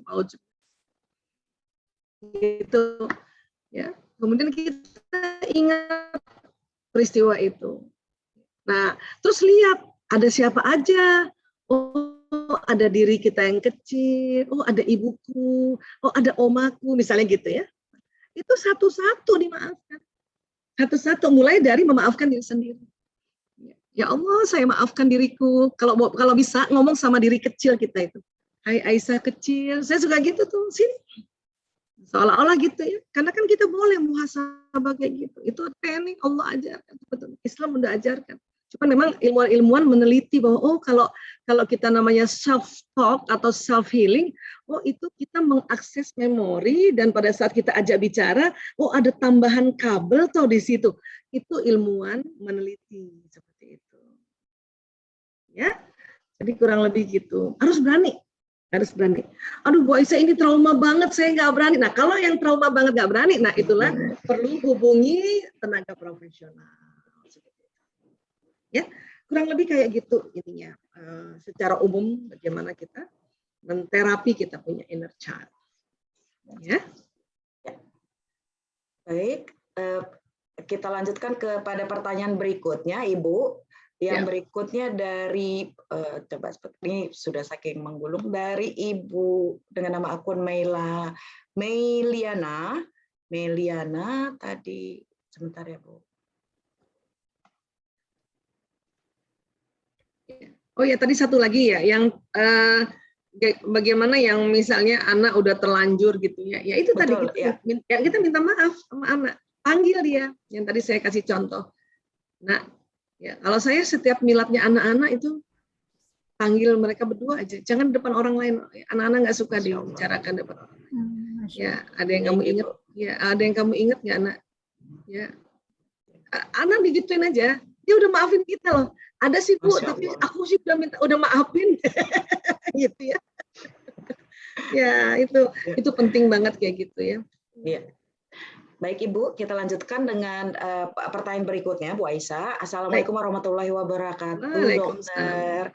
Perkenalkan, nama saya Melana Puspitasari dari Ngawi, Jawa Timur. Masya Allah, dari Ngawi, Jawa Timur, Ibu. Izin bertanya, Dok, bagaimana cara memutus rantai toxic parents sementara ortu sudah positif, tapi lingkungan dari keluarga dan tetangga atau lingkungan sekitar tidak mendukung? Kemudian pertanyaan berikutnya dari akun Sams Baraja. Assalamualaikum warahmatullahi wabarakatuh. Sampai tingkat seperti apa psikolog diperlukan untuk penyembuhan luka pengasuhan? Dan yang pertanyaan terakhir dari sesi kita yang kedua dari akun Indriani Fauzia. Assalamualaikum Ibu Isa, izin bertanya, sepertinya saya termasuk toxic parent sebelum belajar sama Ibu Isa. Bagaimana saya menebus kekurangan saya selama ini, Bu? Salah satunya saya hampir tidak pernah memvalidasi perasaan mereka. Bagaimana memulainya, Bu? Karena seperti canggung, karena tidak terbiasa. Jazakillah khair, Bu. Silakan Ibu Aisyah. Baik, sahabat-sahabat Villa, Masya Allah. Ya. Tetangga, jangan tetangga ya, oma, opa, bude, ya. Memang dia memberikan satu warna, tapi itu nggak terlalu masalah dibanding kalau ibu yang melakukan. Ya, artinya gini, oke lah kita sudah mulai usaha ya untuk parentingnya positif. Tapi tetangga yang ngata-ngatain anak saya, ya atau kakeknya yang itu nggak terlalu masalah. Karena anak-anak kalau tetangga orang lain yang bilangin gue bodoh, gue jelek, ya nggak masalah, no problem, no problemo. Tapi yang kalau ngomong itu ayah atau ibunya, itu baru masalah. Itu baru masalah. Apalagi ibu. Kenapa? Karena anak mikir, ibuku saja yang aku di dalam rahimnya 10 bulan. Kemudian ya dia yang lahirkan, dia yang nyusui, bilangin aku bodoh, maka betul-betul bodoh aku ini. Kan anak mikirnya gitu. Siapa lagi yang aku bisa pegang kata-katanya? Itulah anak-anak. Dan didapati ternyata sarafnya si anak itu sama dengan saraf ibunya tuh tadi, sistem sarafnya. Jadi biarin aja orang lain. Supaya kalau orang lain gitu, anak-anak sedih ya, bilangin, dia datang sama kita, Bunda, aku dibilangin, ya bodoh. Sama siapa nak? Sama tetangga depan. Oh, makanya dia mau konfirmasi pada kita. Ya, tapi buat dia udah gak masalah, pas dia udah cerita gitu. Nah coba kalau kita ngomong kayak gini, aduh sedihnya minta ampun. Dia mau tanya sama siapa? Kan gitu ya. Nah ya, Bunda, aku anak Bunda bukan sih? Loh, kenapa betul anak Bunda? Masa sih ada itu? Ya, sertifikatnya ada. Karena tetangga bilangin aku anak setan. Ada juga yang gitu. Itu bukan anaknya yang marah, kita yang datangin itu tetangga. Anak saya anak setan kan gitu. Artinya, ya nggak masalah orang lain. Yang penting kita. Ya, oke. Kemudian gimana sih, sejauh mana psikologis luka pengasuhan? Jauh, jauh banget. Ya, jauh sekali, mengganggu itu tadi. Terutama yang misalnya yang lebih banyak memorinya, lukanya lebih banyak dibanding kebaikan-kebaikan yang diberikan oleh orang tuanya. Ya. Itu contohnya tadi tuh. Ibunya bilangin dia bodoh. Itu sering terjadi. Waktu di sekolah kata gurunya, kamu sebetulnya pinter. Nggak percaya anak itu? Nggak percaya? Enggak. Kok kamu nggak percaya? Kan saya gurumu. Ya, ibuku bilangin saya bodoh. Bapak kan baru kenal sama saya 2 hari. Kalau dia boleh ngomong ya. Kalau si anak itu boleh ngomong kan. Bapak baru-baru kenal sama saya. Ya, ibu saya yang melahirkan saya aja bilangin saya bodoh, Bapak baru kenal 2 hari. Itu bahayanya. Itu bahayanya. Dan tadi kan bahayanya sudah saya paparkan, termasuk depresi tadi, tahu-tahu gantung diri. Karena dia udah nggak takut mati. Nggak takut mati. Kenapa? Ibunya saja yang harusnya dia bergantung ke kasih sayangnya, udah bilangin dia yang jelek-jelek, itu bahaya banget. Ya. Sehingga kita harus cut gitu. Caranya ya mulai dari belajar. Terus ya Mbak Indriana Fauzia. Mbak Cindil ya, Pak. Saya panggilannya Mbak Cindil ya. Ini gimana ya kita memvalidasi emosi? Mulai aja. Ya, mulai aja. Ya, adik sedih ya, misalnya ada yang nangis nih anak. Makanya kita latih kita. Adik, kalau kemarin kan gini, adik kenapa nangis? Kan gitu ya. Misalnya ya. Kan anak juga nggak tahu kenapa saya nangis. Apalagi nangis. Lagi nangis disuruh jelaskan kenapanya susah kan? Adik kenapa nangis? Kan kata ibunya ya. Ayo dong bilang Bunda. Aku susah kan? Makanya bukan gitu nanyanya. Adik sedih ya. Kan bisa tuh jawabnya kan anak-anak dengan ngambek. Itu kenapa harus tekniknya validasi emosi. Ada yang marah sama Bunda, kan gitu kan? Kita dulu sudah mencoba mengambil hati anak, cuman yang diucapkan keliru. Kenapa adik nangis? Nah sekarang latih aja mulut kita. Sama aja kan, nanya juga kan dulu ibu-ibu kalau anak yang nangis kan, tapi kalimatnya kenapa nangis? Nah anak lagi nangis gimana ngejelasinnya? Tapi adik sedih, adik marah, ya kan gitu. Nah, ini memulai kalimat kenapa nangis dirubah menjadi adik kesel sama bunda atau adik sedih. Itu yang dilatih. Karena kebiasaannya kenapa kan gitu. Kenapa nangis? Atau mungkin kita lihat kakinya dia nggak bisa ngomong, dia tunjuk-tunjuk kakinya. Oh, adik jatuh ya. Itu latihan aja. Kalau kemarin-kemarin saya merasa toxic parent nih sebelum belajar ya. Ya Allah, yang lalu-lalu itu insya Allah kita mohon ampun pada Allah. Namanya juga belum tahu ya. Itu enaknya dalam Islam. Apa-apa yang belum tahu itu langsung dikasih zero. Yang penting istighfar tapi.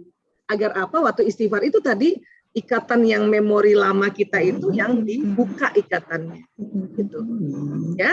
Ya, dan sekali lagi hindari merasa bersalah sebagai orang tua. Itu yang bahaya. Orang tua itu nggak ada yang salah, semuanya kepengen baik, cuman kurang. Ya, jadi orang tua ini kurang. Ganti rasa bersalah dengan rasa kurang. Kurang apa? Kurang tahu. Kurang tahu, orang juga kurang tahu. Kita kan waktu menikah kan masih muda banget, belum banyak belajar. Karena kalau mau banyak belajar, baru mau menikah, umur berapa nikahnya? Telat nanti 50 tahun baru nikah, malah nggak punya anak, 50 tahun udah menopause. Jadi seperti itulah ya, katanya istighfar saja. Insya Allah Allah Maha mengetahui. Amin, insya Allah. Ya. Baik, Ibu Aisyah. Sebelumnya tadi ada titipan pesan Ibu dari Ibu Carla yang ingin mengajukan konsultasi secara personal. Baik Ibu, atas nama akun Ibu Carla nanti dapat menghubungi kami. Nanti kami coba bantu berikan kontak Ibu Aisyah Dahlan. Melanjut ke... Boleh disclaimer dulu, Bu Shirley ya. Baik Bu. Punten banget selama pandemi memang saya belum lagi buka konsultasi online. Baik. Ya baru hanya online, hanya karena antriannya sampai tahun depan. Jadi gini. Jadi biasanya saya tawarkan untuk teman-teman ikut kelas. Nanti kalau ada yang jadi diajarkan untuk self healing atau self therapy dulu. Nah di situ aja udah, ini karena pandemi ya. Tapi insya Allah pas nanti ada waktunya baru nanti kita lebih lanjut lagi gitu. Karena memang antriannya sampai tahun depan. Mohon maaf. Karena konseling itu nggak bisa 10 menit ya, dia 2 jam. Ya. Nah tapi saya pun punya tim. Ada anak saya juga nanti setelah kelas mau lebih detail. Nah ini kita bisa arahkan ke anak saya, ada tim psikolog kami juga, ada tim terapis kami juga, gitu itu boleh. Insya Allah sama gitu ya. Jadi mereka bisa dipahami bersama. Gitu ya. Baik, mungkin juga ini sekaligus menjawab beberapa pertanyaan jamaah yang melakukan konsultasi langsung kepada Ibu Aisyah Dahlan. Baik Ibu, lanjut ke sesi 3 pertanyaan berikutnya dari Ibu Dina Febriana. Assalamualaikum Dr. Aisyah. Apakah dengan mendengar audio forgiveness dan juga kalimat-kalimat maaf betul bisa merilis perasaan si anak dari rasa marah, kesel, dan sebagainya? Kemudian pertanyaan berikutnya datang dari akun Custom Halal. Bagaimana sikap anak yang baik terhadap orang tua toxic parent, di mana orang tua sudah kelewatan tertipu puluhan juta berkali-kali oleh orang lain? Artinya lebih percaya terhadap orang lain daripada anak. Anak sudah berulang kali mengingatkan hal yang benar, tidak ikut penipu. Ortu tidak pernah percaya dengan anak. Anak memberikan apapun dirasa kurang. Menuntut anak banyak hal, berhitung segala pemberian anak. Dan yang pertanyaan yang terakhir untuk sesi kita yang ketiga dari Neng Ratna. Bismillahirrahmanirrahim. Perkenalkan nama saya Neng Ratna Minda. Izin bertanya. Bagaimana tips memperbaiki karakter anak yang sebelumnya mendapatkan didikan dan pola yang kurang tepat, supaya pola asuh yang sebelumnya itu tidak berpengaruh buruk pada perkembangan karakter, psikologis, dan masa depan anak nantinya. Silakan Ibu Aisyah. Ya, forgiveness, ya, memaafkan ya. Kelihatannya mudah ya. Bunda minta maaf ya nak. Misalnya gitu ya, aku minta maaf, Bunda maafkan engkau ya nak. Kelihatannya mudah ya. Tapi itu dahsyat yang terjadi di otak itu nggak main-main, kata memaafkan. Nggak main-main. Iya. Karena di dalam kehidupan kita itu, apa yang diucapkan, apa yang dilihat, apa yang didengar itu masuk ke otak.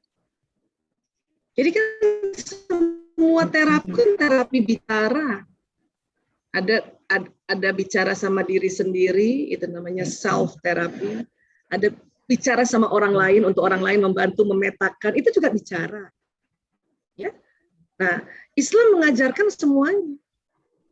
Sholat itu kan bicara sendiri kan. Kalau di dalam ceritanya nih, di dalam kita lagi tidur, ya Allahu Akbar. Mulai dari Allahu Akbar, doa iftitah, masuk Al-Fatihah, dan seterusnya, itu kan namanya self-talk. Tapi, ya apa yang kita lafazkan itu, ya, Allah sudah bikin satu sistem di otak, apa yang diucapkan tuh jalan. Allah perintahkan otak. Ya, wahai otak, itu ya hambaku sudah minta ampun tadi. Lafaznya di antara duduk dua sujud. Ya, ikatan di otak yang kuat itu, ya kendorkan. Ya, Allah langsung perintahkan pada otak. Udah dibikin sistemnya. Udah dibuat sistemnya. Nah, yang nanti membedakan adalah ya, ada orang sholat atau waktu minta maaf atau memaafkan dia sambil lalu saja. Ya, itu membedakan. Ada yang sungguh-sungguh. Itu nanti yang membedakan. Walaupun nanti sama kata maaf dan memaafkan itu maknanya bisa sama, tapi itu tadi ada yang sambil lalu, ada yang sungguh-sungguh.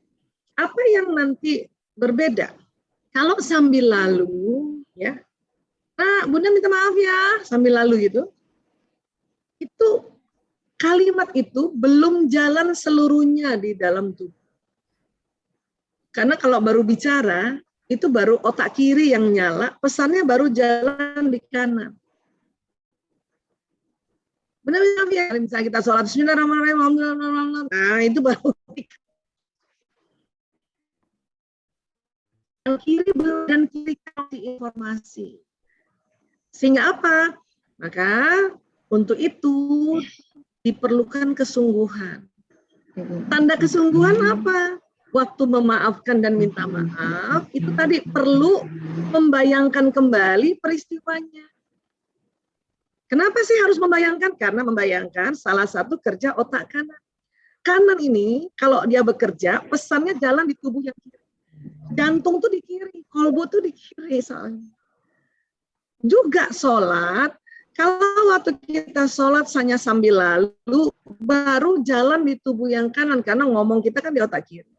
Itulah diminta sholat itu khusyuk, untuk membayangkan kalimat itu jalan di badan, agar dia pakai otak kanan kita nih nyala, jalan di tubuh yang kiri, jantung ini nanti dibersihkan. Kan gitu. Karena nanti memori itu, kalau kita bisa jelaskan mungkin lebih panjang waktunya, bukan hanya di otak sini, memori itu ada di jantung juga. Itulah bedanya yang sambil lalu sama sungguh-sungguh. Yang sungguh-sungguh kemudian diulang maafnya itu jauh lebih detail lagi. Itu salah satu makanya teknik forgiveness itu nggak cuma satu kali, 7 malam berturut-turut. Masih juga rasanya belum bisa memaafkan, tambah 40 hari, 40 malam berturut-turut. Ya, biasanya 40 tuh udah, alhamdulillah itu. Ya, sudah lebih terlepas sambungan otak. Ya, jadi yang membedakan adalah kesungguhan. Karena ada pengaruhnya di otak pada saat kesungguhan itu. Ya, baik. Kemudian soal ditipu ya, ini juga ada beberapa ya. Orang tua misalnya mau bisnis, anaknya mungkin udah besar ya, jadi anaknya udah bisa nganalisa. Terus dia kasih tahu pada orang tuanya, Pak, menurut saya tuh nggak benar-benar gitu. Ada memang itu masuk di ranah watak orang tua. Ada orang tua, ada manusia yang wataknya, salah satu kelemahan wataknya adalah lebih percaya orang lain daripada orang dalam. Itu ranah watak, itu pembahasan di watak itu. Ada tuh, tapi itu kelemahan. Biasanya apa? Orang-orang yang watak ekstrovert. Orang watak ekstrovert itu ya dia nggak percaya sama keluarga sendiri. Dia percayanya sama orang lain. Itu ekstrovert. Bisa ya Bu, seperti itu. Ya, itu watak itu. Jadi orang-orang siapapun orang tua yang watak ekstrovert ini harus aware bahwa bentar dulu, masa kita percaya sama orang lain. Nah itu caranya. Masa kita kan orang-orang dekat kita lebih dekat sama kita gitu. Nah itulah dia perlu pemikiran lagi, pertimbangan lagi gitu. Ya. Jadi ada yang begitu, apalagi kalau orang lain itu ya tahu kelemahan si orang tua ini. Tahu, tinggal dipuji-puji aja nih orang tuanya. Untuk itu supaya orang tuanya kembali ke kita, si anak ini yang mau betul-betul menyelamatkan orang tua, lihat bahasa kasihnya apa. Masuk lagi di ranah watak bahasa kasih. Oh, orang tuaku senang dipuji, maka supaya dia tidak diambil orang lain, maka kita kembali puji dia. Masuk lagi Al-Imran 159 tadi. Ya Allah, mohon lemah lembut ya Allah, saya bicara sama ayahku ya Allah. Karena di dalam ayat tadi, apabila engkau keras dan berhati kasar, dia menjauh darimu. Karena Al-Imran 159 bukan hanya untuk anak-anak, untuk kita musyawarah. Ya, terus kita lihat lagi, oh bapakku ini senangnya dipuji-puji. Bapak luar biasa loh, selama ini terima kasih aku. Jadi ambil hatinya. Sentuhlah dia di hatinya, dia akan menjadi milikmu selamanya. Gitu. Insya Allah, amin. Caranya gitu, ya. Iya. Oke, terus tadi terakhir karakter lagi ya. Ya. Gimana nih cara ngedidiknya? Tadi ya sudah sempat 2 kali kita bicarakan ya. Sekali lagi adalah otak ini sampai umur 100 tahun pun masih bisa dikasih nasihat. Masya Allah. Masya Allah. Gitu. Ya, cuman memang nasihat yang waktu umur lebih muda itu lebih banyak diingatnya. Gitu. Jadi artinya kalau yang kemarin-kemarin karena kita hilaf, kita nggak tahu ya, ada kesempatan. Ya, yang penting kita belajar dulu. Kadang gini, kita sebagai orang tua mau nasihatin anak, kita belum belajar malah jadi over, akhirnya jadi hyper parenting lagi ya namanya. Hyper kan over itu dari over. Ya. Jadi sekali lagi bahwa insya Allah otak ini masih mau dengar nasihat, kalaupun sampai umur kita 100 tahun ya. Amin. Ya, kayaknya nggak sampai ya. Mau nggak Bu umurnya 100 tahun? Enggak lah. Enggak ya. Oh. Jadi Bu Sherly maunya berapa? Pasnya berapa mau umur? Masya Allah. Masya Allah. Iya. Sekarang siapa sih yang 100 tahun? Ya. Ratu Elizabeth ya 9 berapa tuh? Ya. Ya, tapi kan cuma satu atau yang di Jepang ada beberapa ya. Nggak sampai juga kita syukur banget. Ya. Baik, terima kasih mudah-mudahan bisa terjawab. Ya. Baik, terima kasih Bu Aisyah. Kita lanjutkan ke sesi yang berikutnya. Mohon maaf Ibu, tadi ada satu pertanyaan dari akun Ibu Hana terkait pertanyaan bagaimana mengembangkan anak yang introvert, anak berusia introvert tadi ya. Laki-laki, ya, anak laki-laki berusia 10 tahun agar orang tua terhindar dari toxic parent.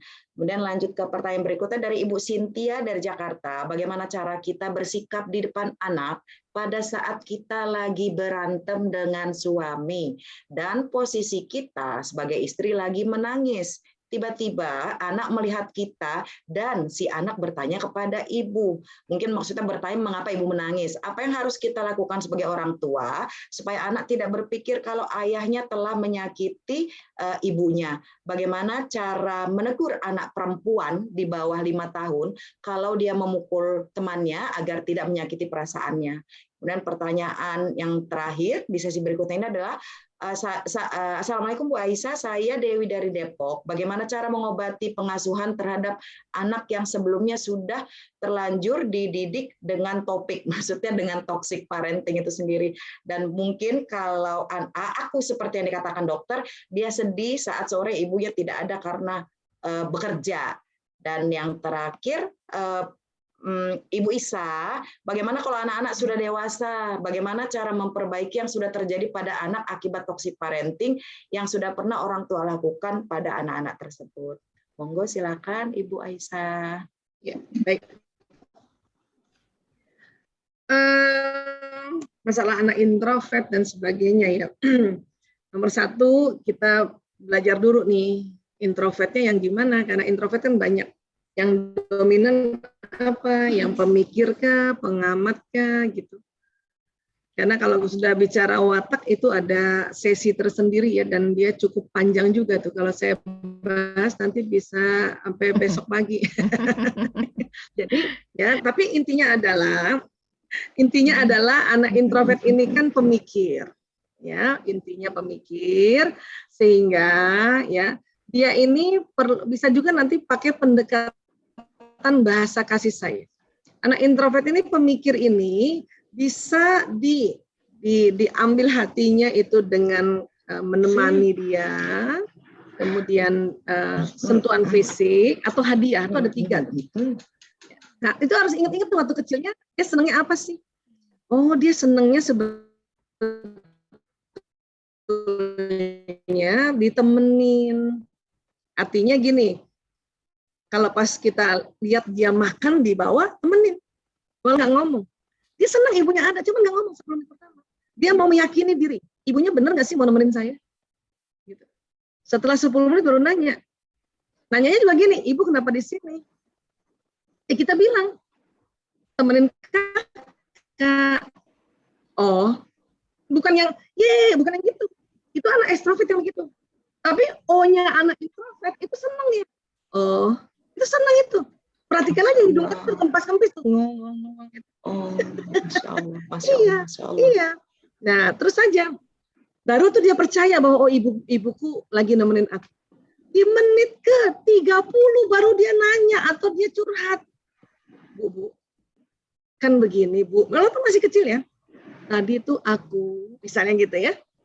Aku tuh berpikir tentang, anak-anak introvert itu selalu gitu. Aku berpikir tentang, menurut aku, menurut pikiran aku, kenapa ya? Selalu kayak gitu.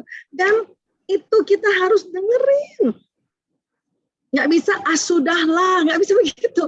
Oh gitu ya. Oh bagus ya. Nah, saya biasanya suka memberikan ini dulu, memberikan kesan bahwa bagus banget cara berpikir kamu ya, Nas. Udah tepat ya. Nah, anak introvert dipuji nggak suka. Hebat kamu, enggak, biasa aja. Itu anak introvert, kita punya anak introvert. Kamu hebat loh, enggak, biasa aja. Ya, ya. Tapi dia senang. Oh, baik. Gitu ya. Nah, karena dia anak laki-laki gampang. Ingat aja, itu kunci buat anak laki-laki. Tantang, nasihati, ajak ngomong, musyawarah, negur anak laki-laki dalam keadaan lapar, haus, ngantuk. Nah itu kunci buat anak laki-laki apapun wataknya. Itulah sambil makan kita tungguin. Ya, sambil makan. Terus ada anak yang introvertnya itu kombinasi suka dipeluk-peluk. Setelah dia yakin ibunya mau nemenin, dia deketin kita tuh. Desel-desel.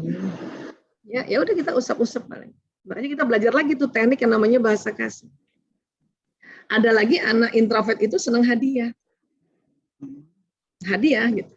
Kita tanya lagi, mau makan apa nak? Misalnya kalau dia lagi makan, atau mungkin kita punya hadiah, ibu punya hadiah loh. Nah, itulah kita harus tahu dia senangnya apa. Ibu beliin es krim buat kamu. Dan anak introvert itu senang banget benda-benda yang agak bagus dan agak mahal dikit.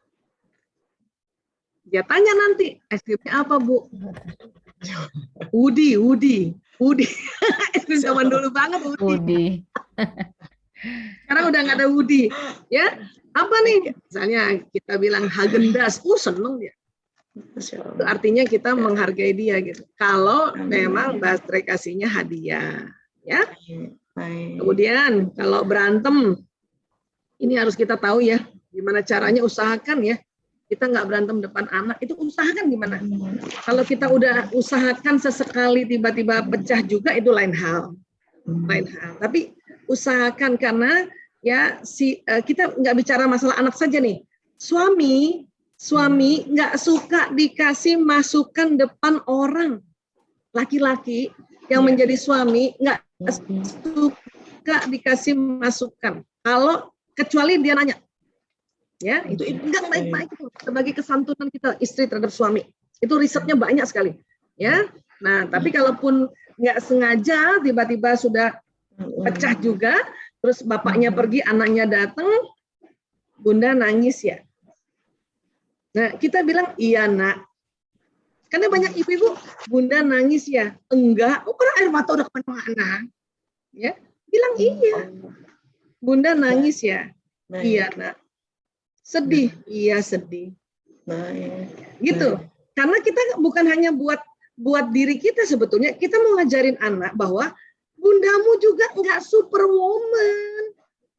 Dia bisa nangis. Enggak apa-apa anak-anak belajar gitu. Nah, tapi dia tahu bahwa bundanya setelah nangis, bundanya, oh bundaku kalau nangis istighfar. Supaya nanti dia juga besok-besok kalau nangis istighfar. Astagfirullahaladzim, astagfirullahaladzim. Terus bilang terima kasih ya kamu perhatiin bunda nak gitu. Nah itu memang nggak mudah itu karena kita kadang-kadang nggak terbiasa. Apalagi gara-gara bapaknya. Bunda nangis ya, iya. Bunda marah, iya bapakmu itu udah dari dulu bunda selalu digini. Keluar lalala.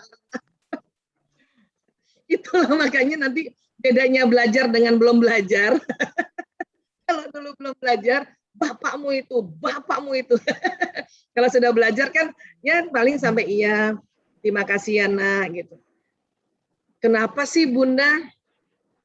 Nah, lihat aja umurnya, penting nggak kita ceritakan?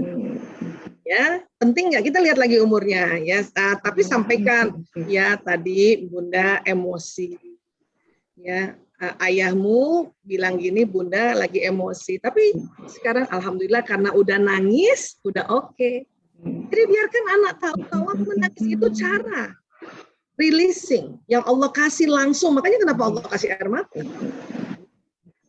Ya, karena banyak di antara kita suka nggak pantang, nggak boleh nangis. Itu justru salah itu, justru keliru. Ya, oke. Kemudian anak perempuan kurang dari 5 tahun memukul temannya. Nah ini sih kalau anak-anak masih kecil kayak gini, itu pakai pendekatannya dengan baterai kasih. Anak yang suka mukul, suka mencubit itu berarti kurang dipeluk. Ya ini to the point aja saya sampaikan, kurang dipeluk. Maka pada saat kita mau kasih tahu anak bahwa mukul itu nggak baik, kita peluk dulu.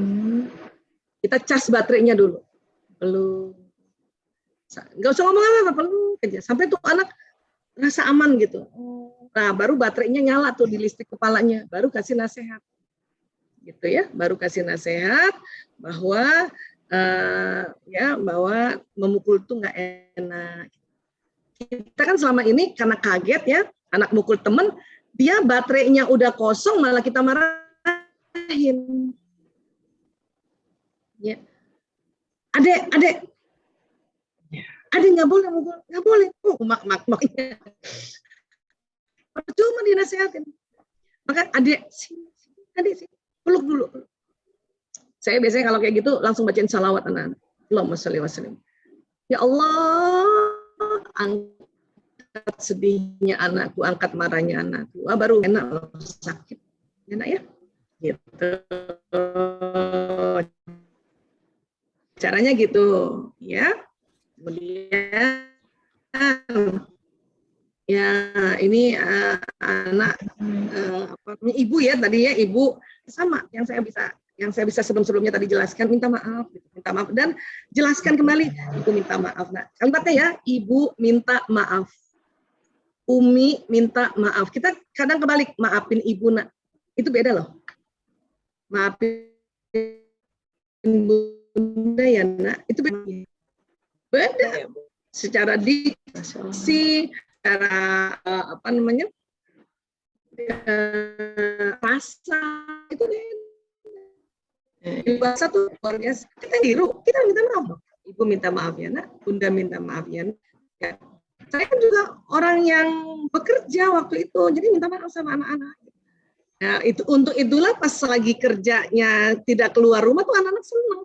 Ya saya anggap untuk penebusan mas, selama ini saya tinggalin anak-anak. Tapi itu dilakukan dengan sadar. Ya Allah, keluar dari rumah bisa ngobrol dengan teman-teman, bisa bantu, bisa ngajar dari rumah, bisa konseling dari rumah. Ya Allah, terima kasih ya Allah. Ini hikmah pandemi. Insya Allah menjadi kafarat kita ya, kafarat kita menebus karena kita kerja dulu gitu ya. Amin. Amin. Ya, Insya Allah ya. Masya Allah. Kalau kita nggak begitu, jadinya kafarat Bu, bukan kafarat, keparat. Iya, Kita ini. subhanallah. Masya Allah. Ya Allah ya Rob. Nah, kalau sudah dewasa gimana? Itu tadi biasanya ambil momen yang indah itu pada saat dia milad atau kita yang milad. Saya ganti-gantian aja. Kalau pas saya milad, saya ada waktu sendiri-sendiri ngomong sama anak. Sambil makan ya, kalau anak lagi sambil makan ya. Ajak makan, nggak ada eranya, kita minta maaf. Terus kalau bisa disebut, minta maafnya karena peristiwa yang mana. Karena kan otak waktu disebut peristiwanya dia menggoogling dulu, dia men-searching filenya dulu untuk kita mau revisi apa yang ada file yang sudah terlanjur di otak kan, maka disebut minta maafnya kenapa, minta maafnya yang mana gitu. Saya beberapa bulan ini selalu minta maaf sama anak saya kedua karena di otak saya muncul lagi waktu dia kecil, waktu dia gitu ya, yang jadi keluar dia pun senang, jadi sama-sama gitu. Terus malah dia ketawa. Biasa aja loh Bu, itu kan emang anak kecil. Dia malah yang bujuk saya. Biasalah Bu, namanya juga anak kecil, masih belum ngerti apa-apa. Tapi di balik itu dia senang bahwa ibuku saja yang melahirkan aku. Dia punya khilaf, dia minta maaf sama aku. Maka dia belajar bahwa aku pun akan begitu. Masya Allah. Ya. Jadi kurang lebih seperti itu. Mohon izin, mohon maaf kalau misalnya ada yang terlewat. Mudah-mudahan nggak ada yang terlewat tadi ya. Ya, kurang lebih seperti itu, Bu Shirley. Ya, Bu Aisyah. Baik, Bu Aisyah, terima kasih. Sebetulnya ini masih ada 7 pertanyaan tersisa, tetapi karena waktu jualah yang mempertemukan dan memisahkan kita, kami atas nama Majelis Taklim Az-Zahra dan juga Majelis Taklim Asyifa menghaturkan jazakillah khairan kasiron kepada Ibu Aisyah Dahlan beserta tim. Sama-sama, alhamdulillah. Saya juga dari awal sampai dengan akhir mengikuti kajian Ibu cukup sangat bergejolak juga Bu. Masya Allah. Hati banyak berkecamuk. Semoga Allah senantiasa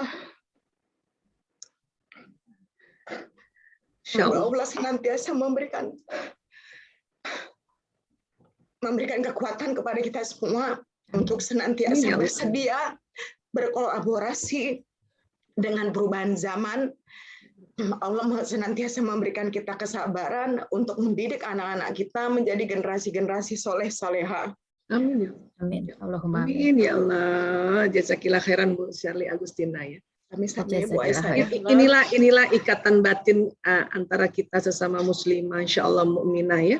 Walaupun jauh di mana gitu ya. Ini bedanya.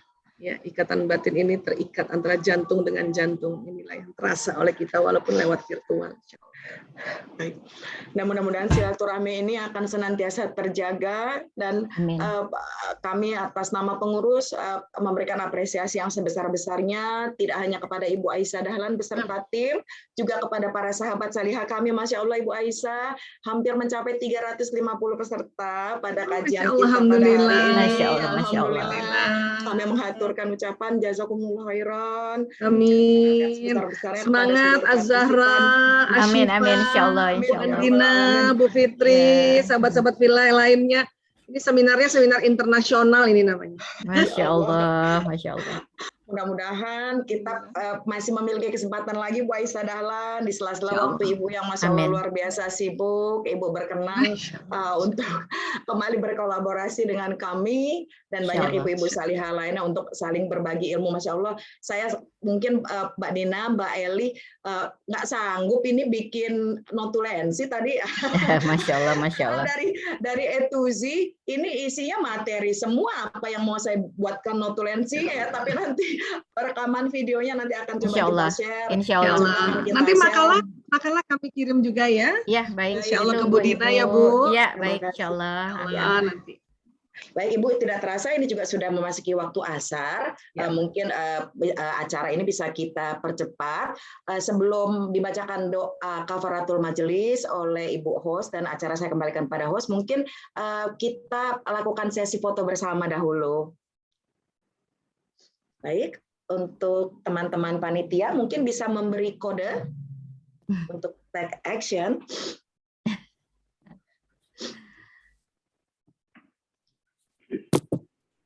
Ya, boleh kameranya dibuka ya.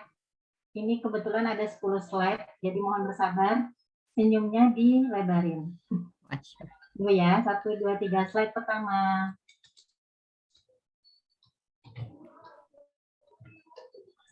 Slide kedua.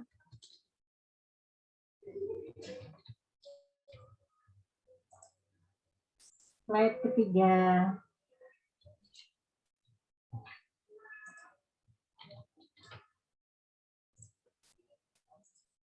Slide keempat sudah mulai banyak yang ditutup. Ayo kesempatan untuk membuka. Slide kelima.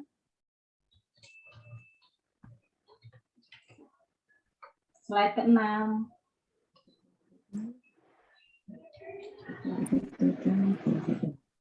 Slide ketujuh.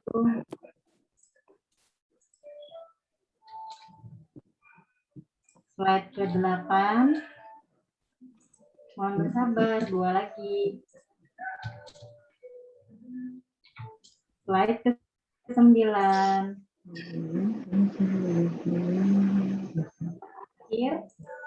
Slide ke-10. Oke, terima kasih. Alhamdulillah. Alhamdulillah. Baik, terima kasih Bu Elvi. Baik, Ibu-ibu semuanya, saya Sherly Agustina atas nama panitia penyelenggara kegiatan kajian Ahwat pada hari ini mengucapkan terima kasih yang sebesar-besarnya. Kesempurnaan hanya milik Allah. Kami menghaturkan ucapan terima kasih dan mohon maaf lahir batin atas kekurangan penyelenggaraan kegiatan kita pada hari ini. Untuk beberapa pertanyaan yang mungkin belum terjawab, nanti akan coba kami bantu follow up kepada Ibu Aisyah Dahlan beserta tim. Baik, saya mohon pamit undur diri. Acara saya kembalikan kepada host Ibu Andina. Wabillahi taufiq wal hidayah. Wassalamualaikum warahmatullahi wabarakatuh. Waalaikumsalam. Masya Allah. Masya Allah. Jazakillah khairan Bu Jazakillah Sherly. khair. Sama-sama Ibu. Ya, Makasih, kita Bu tutup Aisyah. dengan doa kafaratul majelis. Subhanakallahumma wa bihamdika asyhadu an la ilaha illa anta astaghfiruka wa atubu ilaik. Mohon maaf lahir batin atas segala kurang dari kami Bu Aisyah. Semoga diberkati, dilindungi Amin. Allah, Amin. dimudahkan semua usahanya, Amin. dakwahnya. Amin ya rabbal Amin ya rabbal alamin. alamin. Amin. Assalamualaikum warahmatullahi wabarakatuh. Silakan Waalaikumsalam warahmatullahi wabarakatuh. Terima kasih Bu Aisyah. Terima kasih. Alhamdulillah. Masya Allah. Dr. Aisyah. Alhamdulillah.